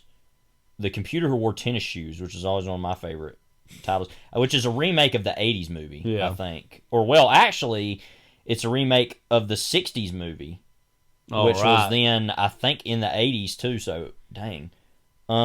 Best in Show, we had mentioned, he's in all these, like Waiting for Guffman, all that. Teddy Bear's Picnic. Princess Diaries 2, Royal Engagement. He was also in The Princess Diaries as Paolo. Yeah. I'm sorry, he is not Paolo. Like, Kiss Kiss Bang Bang, he's also in B Movie. Of course he's in that as Buzzwell. I think he's Are you kidding buddies me? with Seinfeld, I think, too. New Year's Eve. Food Fight. That movie. Oh, we need to talk about the food fight in this movie too. Yeah. Food fights in general. Yes. The Man Who Killed Hitler and Then Bigfoot. He's in that. Just the dumbest And title tons of of all TV. time. Oh yeah, and he's still in some in stuff. videos. NCIS. He's in some videos. Yeah. Buzz Lightyear Star Command. The Legend of Frosty the Snowman. Oh my god. Anyway, all right. But food fights in schools are one of the most like whispered about things that never happen. You know, I say this even as an administrator, I wouldn't say administrator, but teacher who's like involved at that level. I would frankly respect a kid to actually genuinely try to have that much control to actually start a food fight, because that's something I remember when I was a kid. People would, we should do a food fight, and it never happened. Now they just literally throw hands is what they do. They just literally fight each other. Yeah, which is less cool. So might as well involve the food. Part of the whole food fight deal is that there's inherent fun to it. Yeah. Because it's not actually, usually it starts as someone mad at someone else. But then it just becomes a free-for-all of they just want to do it at that point. And nobody's really mad at each other anymore. Yeah. But there's a big food fight in this movie, obviously. Yeah, and there's that moment where that real annoying teacher is like, you're wrong, suspended, or whatever, and she like gets hit in the face and is like, oh, basically, and then falls in the like trash can and can't get out. You know, but yeah, I mean, but again, I hate to say this out loud, and if I've got any kids that are listening to it, don't use this podcast as my endorsement of doing it. ... But you know, well, come on, kids. I'm not gonna actually tell this story in full because I don't feel I feel a moral obligation to not talk about it in its full extent. So this last week there were some problems at lunch with some kids that I don't have but kind of know were throwing things at another group of kids nearby. And those kids told me, because they knew, spoiler, they were 8th graders and these are 7th graders. So I go over there and I'm like, okay, I get kind of mad at them and I'm like, don't do that anymore. I walk out to go to the bathroom, which is all the way down the hall. I'm walking back up the hall, and a teacher who I'm going to tell you who it is here in a little while. I think I know. Was screaming at the top of her lungs, and the whole place was dead silent. Yeah. And I was like, no. But then again, no. I was literally stood there outside the door for about 30 seconds, and I felt awkward. I was like, I'm just going to go in because, So that whole group wasn't at lunch on Friday. Let's just say that. And does your school, Hudson Middle, have like a lunch detention kind of thing? No, not technically. I mean, I've always thought that's so stupid anyway, but they supposedly ate in their room, and then they're going to evaluate on whether I don't mind mentioning this because whatever, but our ISS instructor, like, my third period has second lunch, so it's like we have about 35 minutes of class before they go to lunch and then come back, which I hate, by the way.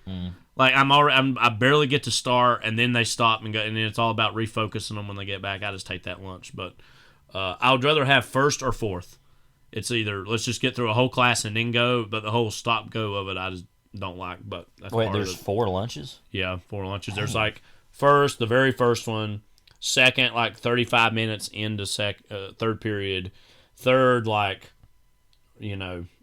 about an hour in, and then fourth is at the very mine one. has always been right in the middle of class, and for me that's kind of aggravating, but thankfully the third blocks that I've had these last 2 years are the ones I would want that to happen to, because they can get refocused better than other groups. Yeah. But yeah, that's something I don't like. But anyways, so our ISS coordinator, who I like a lot, but he calls like right before lunch and tells me who's going to have lunch detention, and so they have to then go get their lunch, then go to the ISS room, sitting there for the whole time, and then I'm surprised a high school even does that. Yeah, but it's always like when the phone rings, everybody gets quiet all of a sudden, and it's like, who's it going to be today? And it's usually a handful of people that it might be, and it's like, we don't do that. I mean, what happens is the kids that are in ISS, they eat to themselves, right? But like, we don't really do that. I mean, like,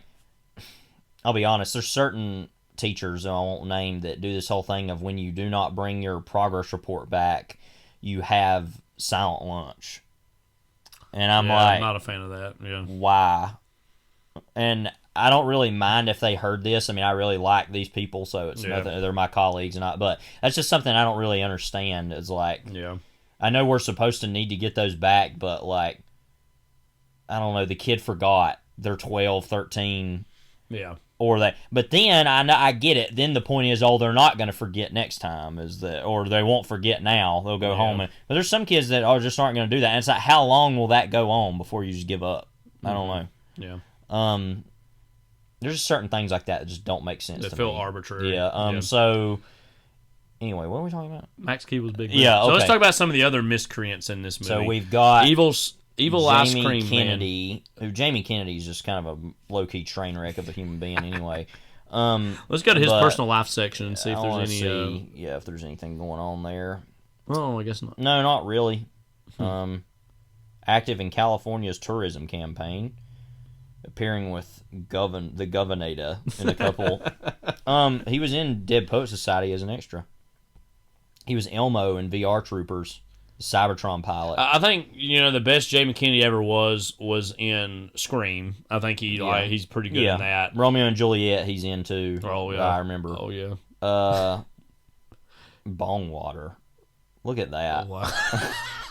Go look up the poster for Bong Water. On the Edge of Innocence. Clock Watchers. Perversions of Science, Scream 2. All these movies, he was As Good as It Gets. All these movies. I always love that poster, like of As Good as It Gets. By the way, just Jack Nicholson, just like. By the way, Scream 2 won the Blockbuster Entertainment Award for favorite supporting actor. He won that. Cool. That's what he won. Good for him. Bowfinger, which to us is a low key important film. Enemy of the State, Tony Scott NSA movie. Agent Jamie. This says who he is. Yeah, Boiler Room. One of my favorite titles of anything, Stark Raving Mad. This is an NBC show. Let's see. Max Keeble's big mood. The Mob. What? Swedish adult animated series. Okay, Bug. That movie Bug. Son of the Mask. That's one of his most legendary performances. Yes, of course. Crank Anchors as Wally Palumbo. But King of the Hill he was on. Harold and Kumar of White Castle. A lot of just, trash. Curious George 2, Follow That Monkey. Didn't you say Heckler's one of the worst movies you've ever seen? With that movie that's a documentary. Yeah, I forgot about that. Yeah, it's pretty bad. It's basically all these people like, man, like, why do these people heckling me all the time? It's like, because you're a loser. It's all the worst comedians. Yeah, I mean, it's like because you're a total loser. That's why. Lawson found in Armenia. Dang. But yeah, I mean, so anyway, what do you want to say about him? Well, nothing much about him. I could care less about him in general. Malibu's Most Wanted. I don't know if we mentioned that. That's another. Yeah. That's actually one of his bigger movies in terms of like a film called Last Call as Whitey. Yeah, I guess. But Malibu's Most Wanted was like, I'm the comedy star, and it's like that movie just kind of flopped and was not all that big, and so he didn't really have that shot again. But him as Evil Ice Cream Man, I mean, I don't feel like we get enough Evil Ice Cream Man in this movie, you know? Again, I guess. I mean, it's kind of the same crap it's always been. Well, it's like Snowplow Man-esque, but that at least has, obviously, Chris Elliott is far better a performer than... Yes, Malibu's Most Wanted. Jamie Kennedy is, but like I feel like that was a pretty underbaked whole character. You could have easily cut the Evil Ice Cream Man. Yeah. Again, it goes back to the heat problem. It's like you either needed more or less, like because it's this. It kind of sets him up as one of the antagonists, and I just don't feel like there's enough there for him. Well, it's kind of like how the worst song on Tom Waits' first album, Closing Time, is about an ice cream man, and maybe it's in homage to that, right? Yeah. So yeah. Robe. What are we gonna say about Robe? So Josh Peck. Okay. Now you probably got more to say about Josh Peck. Me is a big fan of Drake and Josh. Yes. Now going to be in Oppenheimer. The whole Drake and Josh is randomly a minefield of like. I never thought it would be that way, but it's just like all of what was supposed to be a benign, Nickelodeon all show. Of the drama that has occurred over the past 20 years over that show is just insane. Both started off on the Amanda show. Yes, which was good. And that so Drake Bell has kind of officially gone off the rails insane. Yeah. Like he is actually nuts. Josh Peck still has a semi. Josh Peck career. Is mostly fine. I mean, but yeah. Now clearly at this time, it was all played off of he's overweight, and that was the whole joke. We talked about that with Snow Day. Yeah. And in this, I mean, he's very annoying. Robe, he wears a robe. Yeah, I don't really understand that. But yeah, I mean, I loved Drake and Josh growing up, and I always really liked it. I mean, that was kind of a thing for kids my age. It was really big, and whatever. But now, I say he's kind of in different things, and is going to be in Oppenheimer, and seems like a nice enough guy, but I don't know. I mean, it's just one of those things where you wonder why he's still around. I don't know. It's just, but at the same time, I'm fine with it. I mean, but yeah, I don't know. I mean, in this, I don't have a whole lot to say. And as far as the last few years, he's been in a lot of like animated movies and just random stuff. He's been in more TV recently too. Yeah, and Lord, I've been in everything. He was the lead of that Turner and Hooch rebooted show they did a few years ago. Oh, that's right. Yeah, Fuller House. He was. I forgot. Has iCarly been rebooted or like there's a new version of it? There must be. I haven't been aware of that at all. Isn't there a whole thing about the blonde-headed girl from that show, kind of cutting ties with? Then that's all complicated because. Yeah, Jeanette McCurdy. Yeah, that's right. That's all very complicated because she's had all these mental health struggles which seem genuine. I'm not, making fun of that at all. But also that she, and she wrote this book recently, I'm Glad My Mom Died, which is like, okay, no matter what your whole situation is, that's such a kind of morbid title, whatever. But yeah, I was actually not aware of this, that they kind of brought this show back. And it's still going on. It's on Paramount Plus. Oh, so I guess I need to go watch this now? I don't know. I watched some iCarly. You watched more. Yeah, now I was always way more of a Drake and Josh fan, but I mean, it's the same thing. Now, of course, Dan Schneider is a total freak. I mean, look at him. He looks like if Robe grew up, basically. But yeah, I suppose that Jeanette McCurdy's not having anything to do with it now. I wasn't really aware of that. This is all total news to me. Yeah. But yeah, so that's what I'm saying. That whole brand of Nickelodeon, Dan Schneider, which goes back to like all that in the 90s, is so fraught with just like drama and hatred, and it's just very strange. And I don't know why that is. Maybe it's just because of him, because he's just a sicko. I don't know. Anyway. McGinty. Who's played sucks. by I can't what's stand his name looking exactly at him. again? Troy McGinty, Noel Fisher, one of I Max's can't even bullies. stand looking at him. He won't even look at me. Like he's just annoying to look at. Like, so his whole thing is he's a stereotypical bully in the movie who's bullying Max. And weirdly... he's on that Hatfield and McCoy show. He is a bully, but he's also a little bit of a performance artist because every day he reveals with his white T-shirt who he's going to be bullying that day. Yeah, that's such a pathetic thing to... So he's on Shameless. That's the biggest thing he's on. He was also on that show Hatfields and McCoys.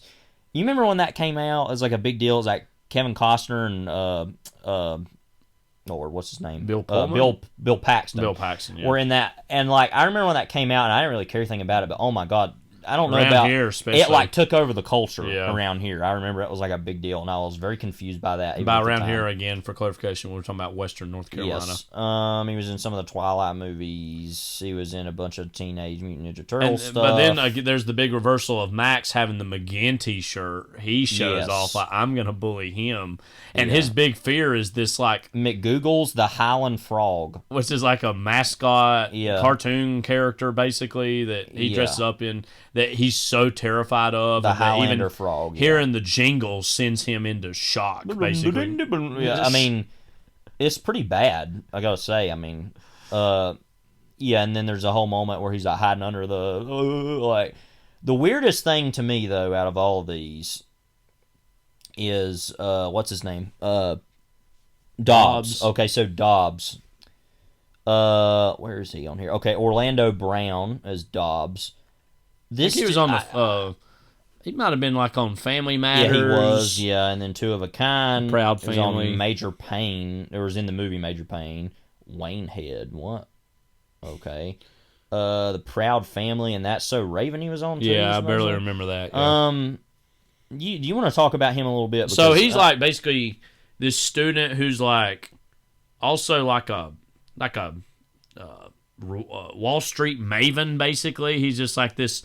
He's a brilliant Wall Street guy, but he's also like a middle schooler. And I would imagine, like, if he's doing some of the, quote, financial trading that he's doing is outright illegal because he's not even of age to do so. We're going to get to that in a minute. I want to read. Just know, stay tuned. Yes. Dr. Phil. There's a lot to say about that. So, like, he's both a bully, but also, like, I think, honestly, setting him up more to be the bully, almost more so than McGinty, would have been...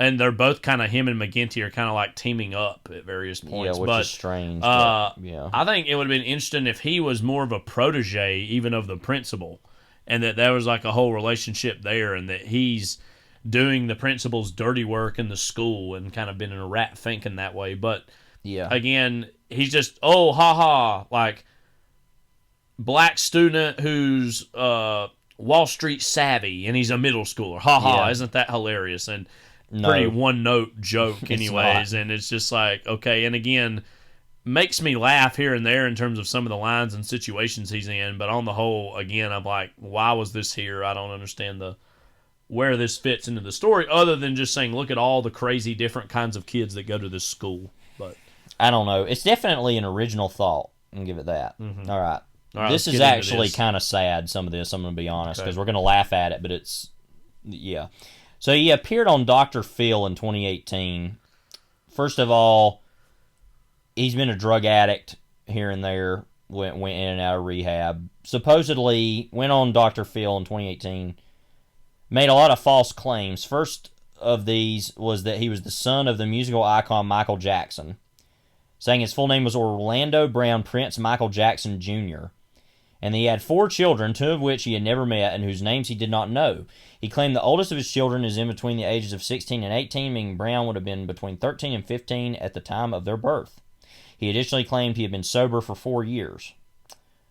After this, it says that he's actually, at the time of this literally happened like 2 months ago, of his December 22nd, 2022 arrest, Brown was revealed to now be homeless and living with his brother, who claimed he took Brown into his home 2 weeks prior so he could avoid living in a homeless shelter. So, as it turns out, he was one of those kind of that we were talking about, of somebody whose life kind of fell apart.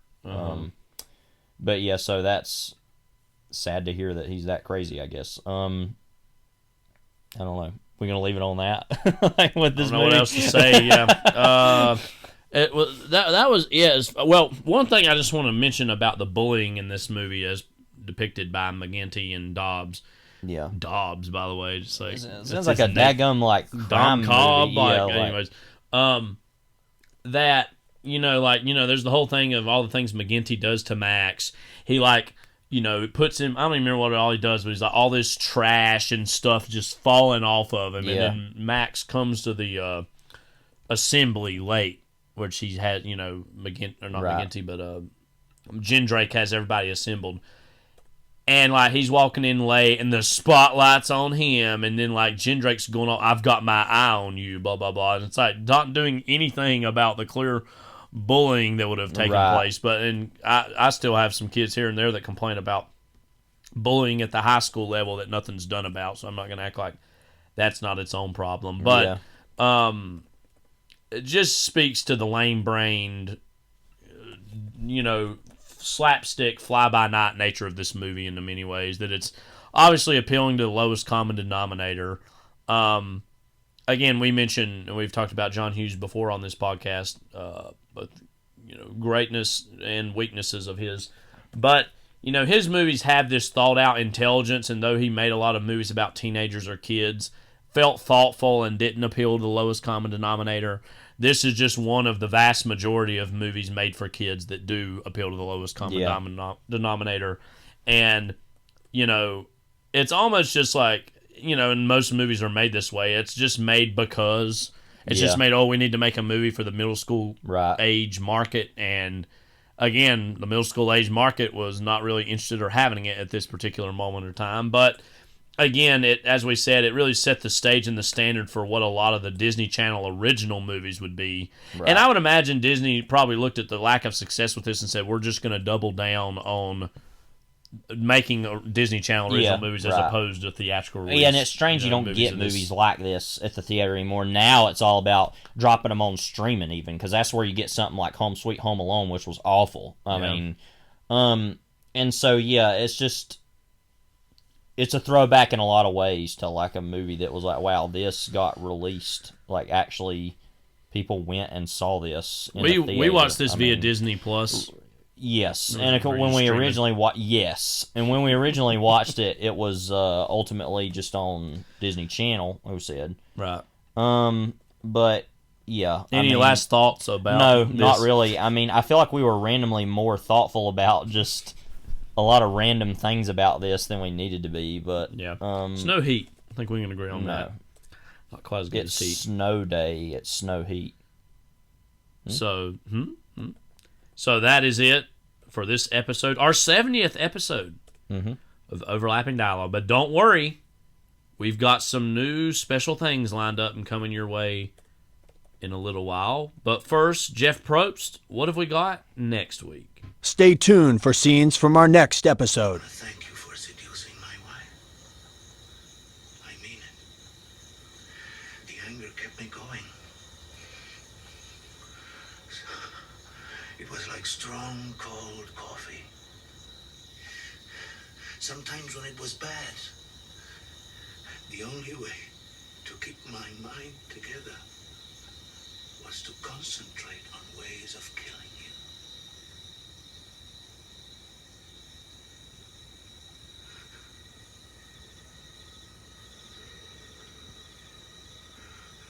Yeah. She's a hell of a lady. Yeah! Does she know I'm alive? She buried you, man.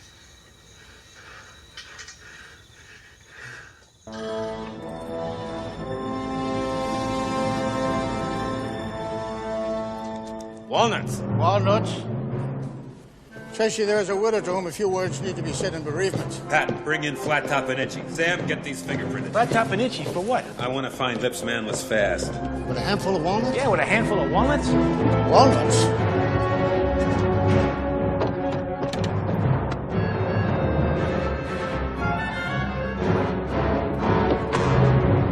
All right. Hello, gentlemen. Where's Lips Manless? Who's Lips Manless? Yeah, who's Lips Manless? We get to make one phone call. That's the law. Yeah? Yeah. Give me the phone. There's the phone. Be my guest. Make a note, Pat. They waived their right to a phone call. Right, Tracy. Hey, copper. Maybe you ought to look before you leap, huh? We got rights. Take the bad men away. They scare me. Up, out of here. Yeah, well, we got rights too, you know. Your story walking. See around, Tracy, huh? Come on. Get your mitts off. Can't do this, Tracy. The DA will say you're badgering witnesses. Get me, Mumbles. Hello,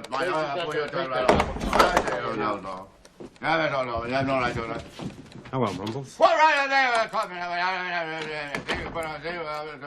What was about you? Where's Lips Manless? I don't know what it's Where's Lips Manless? I know you want to do it. Don't like I don't I do it. I do it. I do it. I do it. I do it. I do it. I do it. I do it. Yeah. I do it. Anyone? I do it. Mumbles. Where's Lips Manless? Care for some water? I'm thirsty.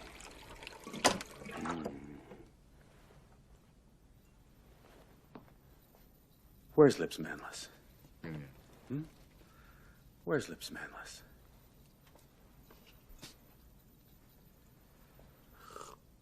Baby girl, baby girl. Okay, you heard him, Mrs. Green. That's his testimony. Okay, boys, get him out of here. His what? Hey, come on.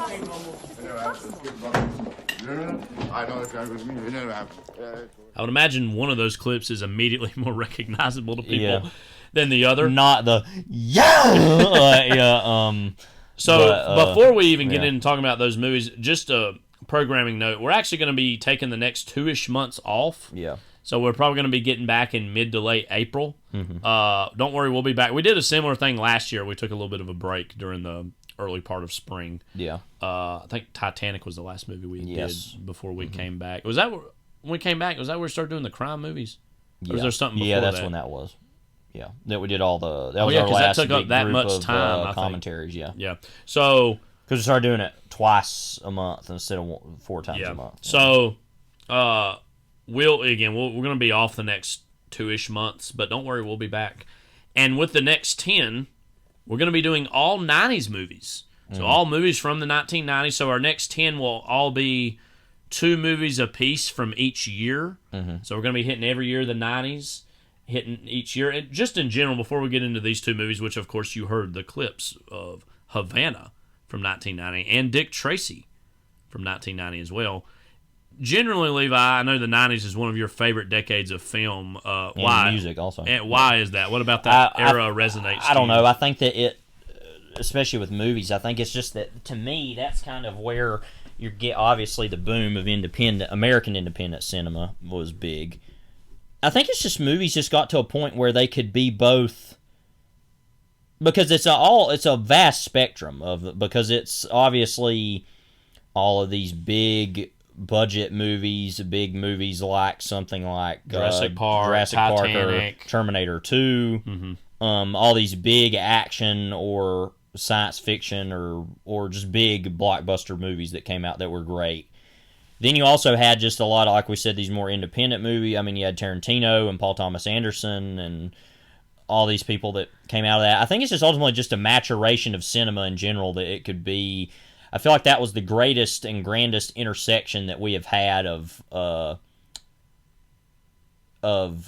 just awesome technicality of movies and also like low-key intellectualism, or at least just more art house or even just the pop movies of the era were generally more thoughtful, and better. Yeah. I mean, if you go back, it's funny, you go back and like read Easy Rider's Raging Bulls and you see what like Robert Altman said about 90s movies, and you're like, oh, and it's like some good movies in there he trashed, and it's like, oh man, if you only knew Robert Altman, where we're going. Like, I mean, so I look on also the 90s for me was big because that's when I grew up. It was in the 2000s and watching those movies, and so to me that was always what has drawn me to the 90s, is just a decade, is that, I mean, I'm part of it, and I think that it just really was like the 90s in music too. I think is that it got a lot more complex and thoughtful, and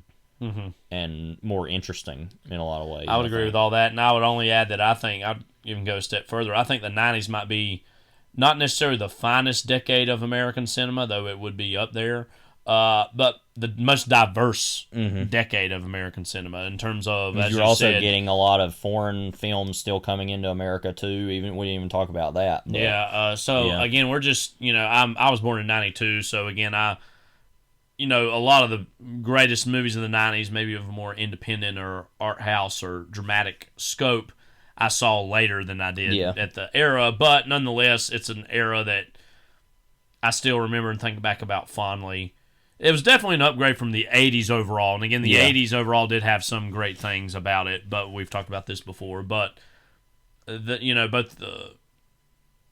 was weird. The 80s, both the 70s and the 90s on either end of it were better than the 80s were. And 2000 cinema, I feel like, gets sometimes a bad rap, but there's a lot of great things, obviously, that had been made then, later. But with the 90s, again, we've not actually totally decided what all of our movies are going to be. We've decided on some of them. But with 1990, we wanted to pick some movies that for me anyways, represent kind of some of the, not to get all generational here, but like some of the boomer cinema of the era in terms of people who were big back in the 60s and 70s and got their starts in the 60s and 70s. Where are they now in the 90s? And at that point, both with Robert Redford in Havana and Warren Beatty with Dick Tracy, they both, were huge stars way back when and are trying to not exactly reinvent themselves, but do something a little new. I think Havana's more in Redford's wheelhouse in general than Dick Tracy was in Beatty's wheelhouse. But Havana is a movie that's always kind of made me laugh ever since I've frankly known about it and seen it. It's actually a good enough movie, but positions itself as this prestige historical drama that just drips with, the end of an era. It's one of the great, quote, end of an era movies in terms of the pretense it is exists in. We didn't show this clip, but it's 1959. Like, wow. It's also directed by Sidney Pollack, one of the most prodigiously mediocre filmmakers of all time. I think when people think about to me, one of the poster children of 80s cinema is Out of Africa, because that movie represents like prestige cinema of the 80s in a way like Gandhi does too, in terms of look how great white people are. And it's all this like exotica and white savior. And again, it's like actually an okay-ish movie, Out of Africa, but Meryl Streep's in it as well, along with Redford, but it just has such a quality to it, and it just reeks of one of those movies I could see in the late 80s or early 90s, like teacher's not there, subs got to throw something on, like Out of Africa would randomly be one of those movies. The Interpreter was literally that in a way for Sidney Pollack made about that we watched in Model UN all the time, and like the most embarrassing factoid that I ever knew about anything is that how like they'll put titles for the scenes of scene selection menus, and the first scene for The Interpreter is literally because there's a part in that at the very beginning where somebody gets killed, and it's this like little African boy has a gun and shoots the person and kills him.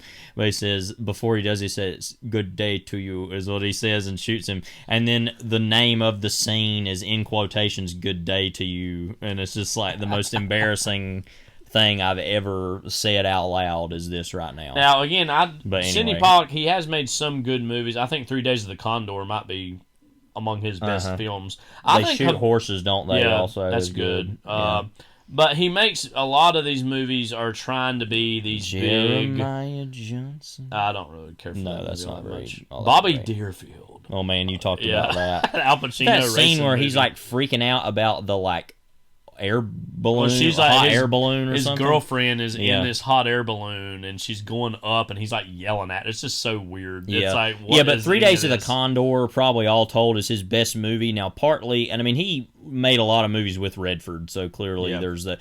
But I feel like that's like one of Redford's best performances. I feel like the Electric Horseman's a good enough movie too.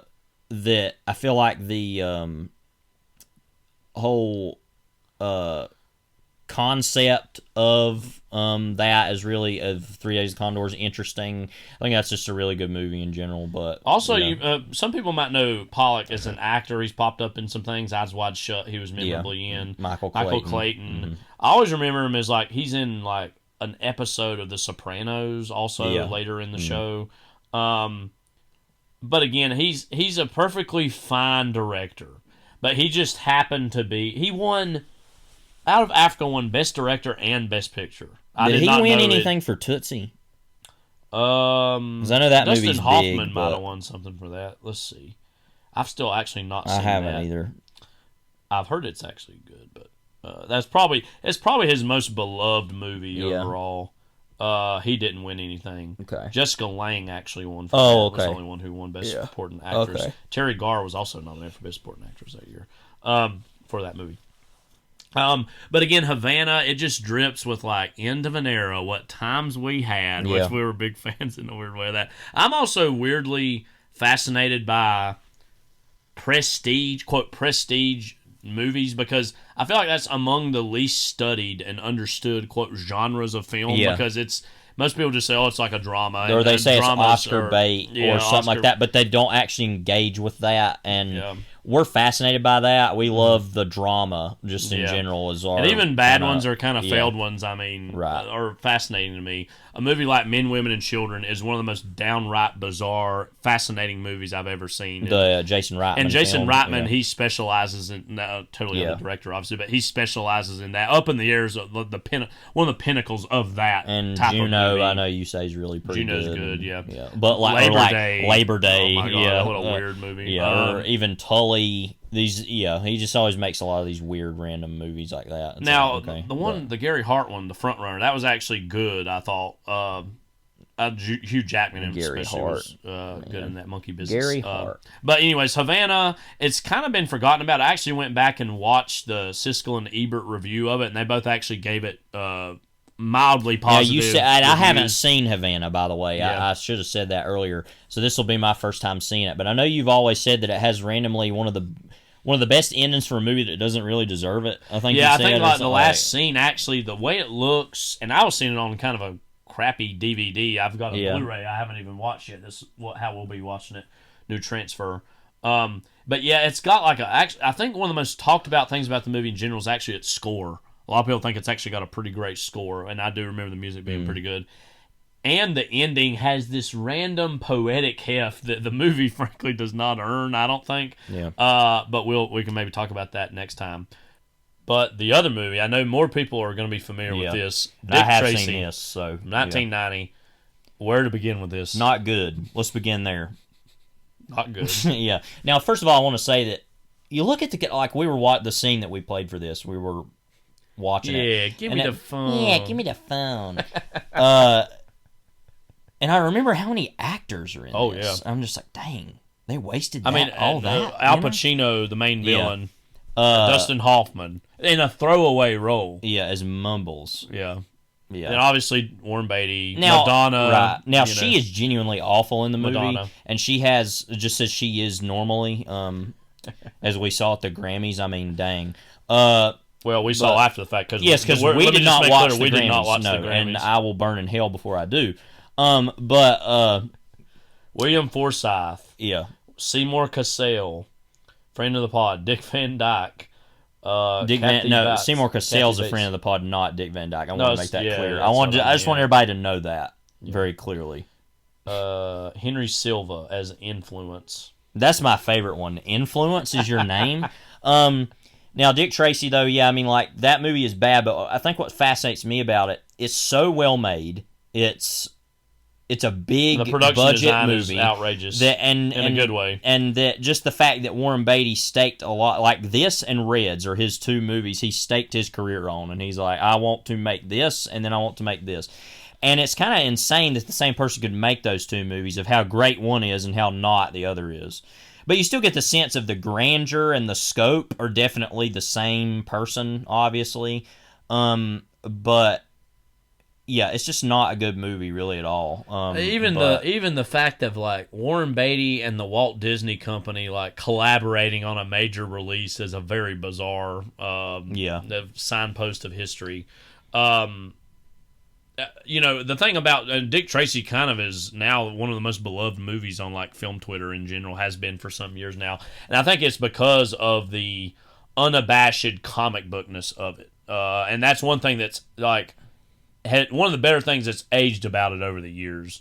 In terms of comic book movies, have more of a tendency to be more quote realistic. It's a lot like Popeye, which I haven't seen as far as that. I mean, it very much is a Dick Tracy Tim Burton's movie. Batman kind of threads the needle in it, and I think this is very much is indirectly it's a in Batman response to and in the afterglow of that, in terms of not being afraid to depict a quote comic booky world. And I think again the production design of the movie. And again, a big factor of the time would have been the Madonna-ness of the movie as a pop star and her contributing music to it.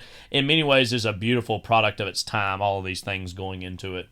It's kind of bizarre to me also that this is like our first time going to be talking in depth about Warren Beatty, who's quite literally my favorite actor ever. And I think a lot of him in general as an artist and the bravery of the things in which he picks. And again, this was effectively like, he hadn't worked from Reds to Ishtar randomly, I know, and that was a big swing on his part as well. He produced, he didn't direct, as Elaine May. That's a good movie. That also, that outright flopped when it came out. This actually made quite a bit of money. Money, but also slightly underperformed because the idea was this was going to kickstart a franchise, and it didn't quite do that. This came out in the summer of '90. Yeah. By the way, Havana came out in December of '90, which is like it was playing to be an Oscar movie.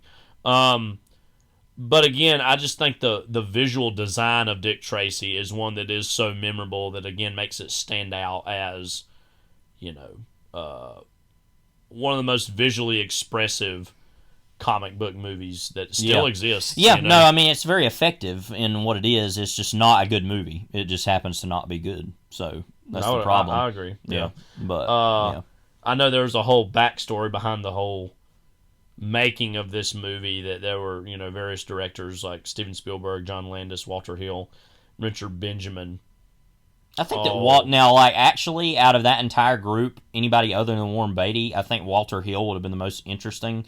Now, of course, he would go on to make Last Man Standing after that, and that kind of seems like a more Dick Tracy-esque version of what he would want to do of a movie like this, which is ultimately a remake of Jimbo, I think, or something, in that vein of Fistful of Dollars or whatever. But I mean, I like that Beatty got to make it was his movie, and he did what he wanted, and because he's going to get whatever he wants. So we've made that's been clear over, Now, of course, he would later also go on to be in Bugsy, the Barry Sonnenfeld, which is more of a clearly dramatic. Yeah, which I haven't seen either. Yeah. But no, I have seen Dick Tracy obviously, but I still haven't seen Bugsy. And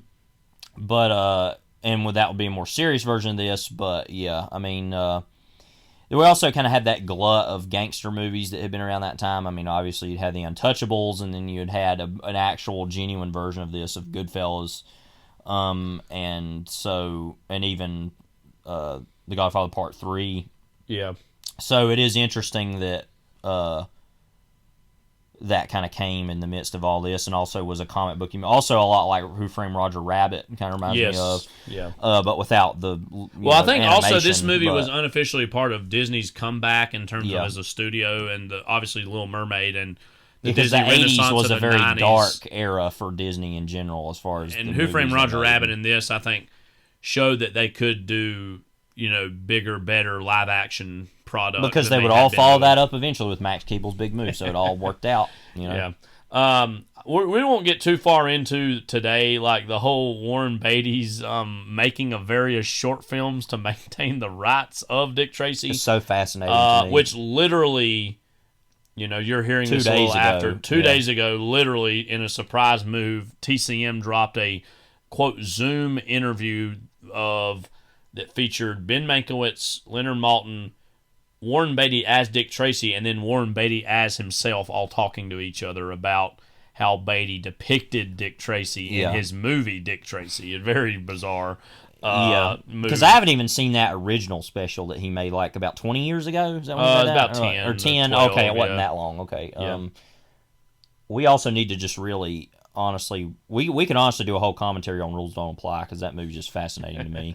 I remember going and seeing that. It was just wild and crazy. But so we'll talk more about that stuff next week too, about the rights to Dick Tracy, which he owns. Mm-hmm. Literally, surprisingly, Disney doesn't even own that. He's been feuding over that with Tribune Comics, or the company that owns the character in the comics, basically.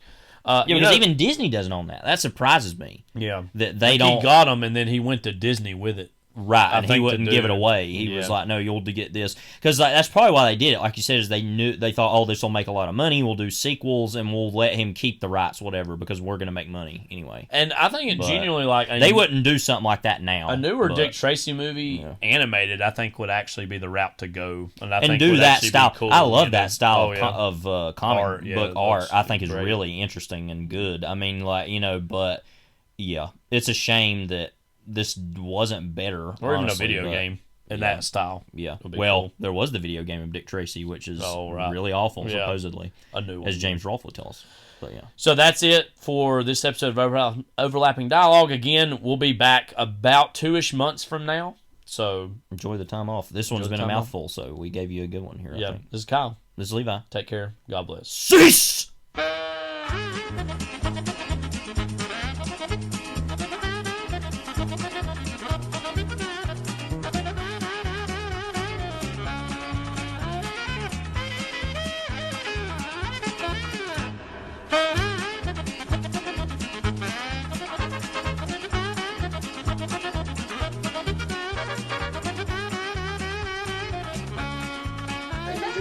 Delvin. Thank you very much.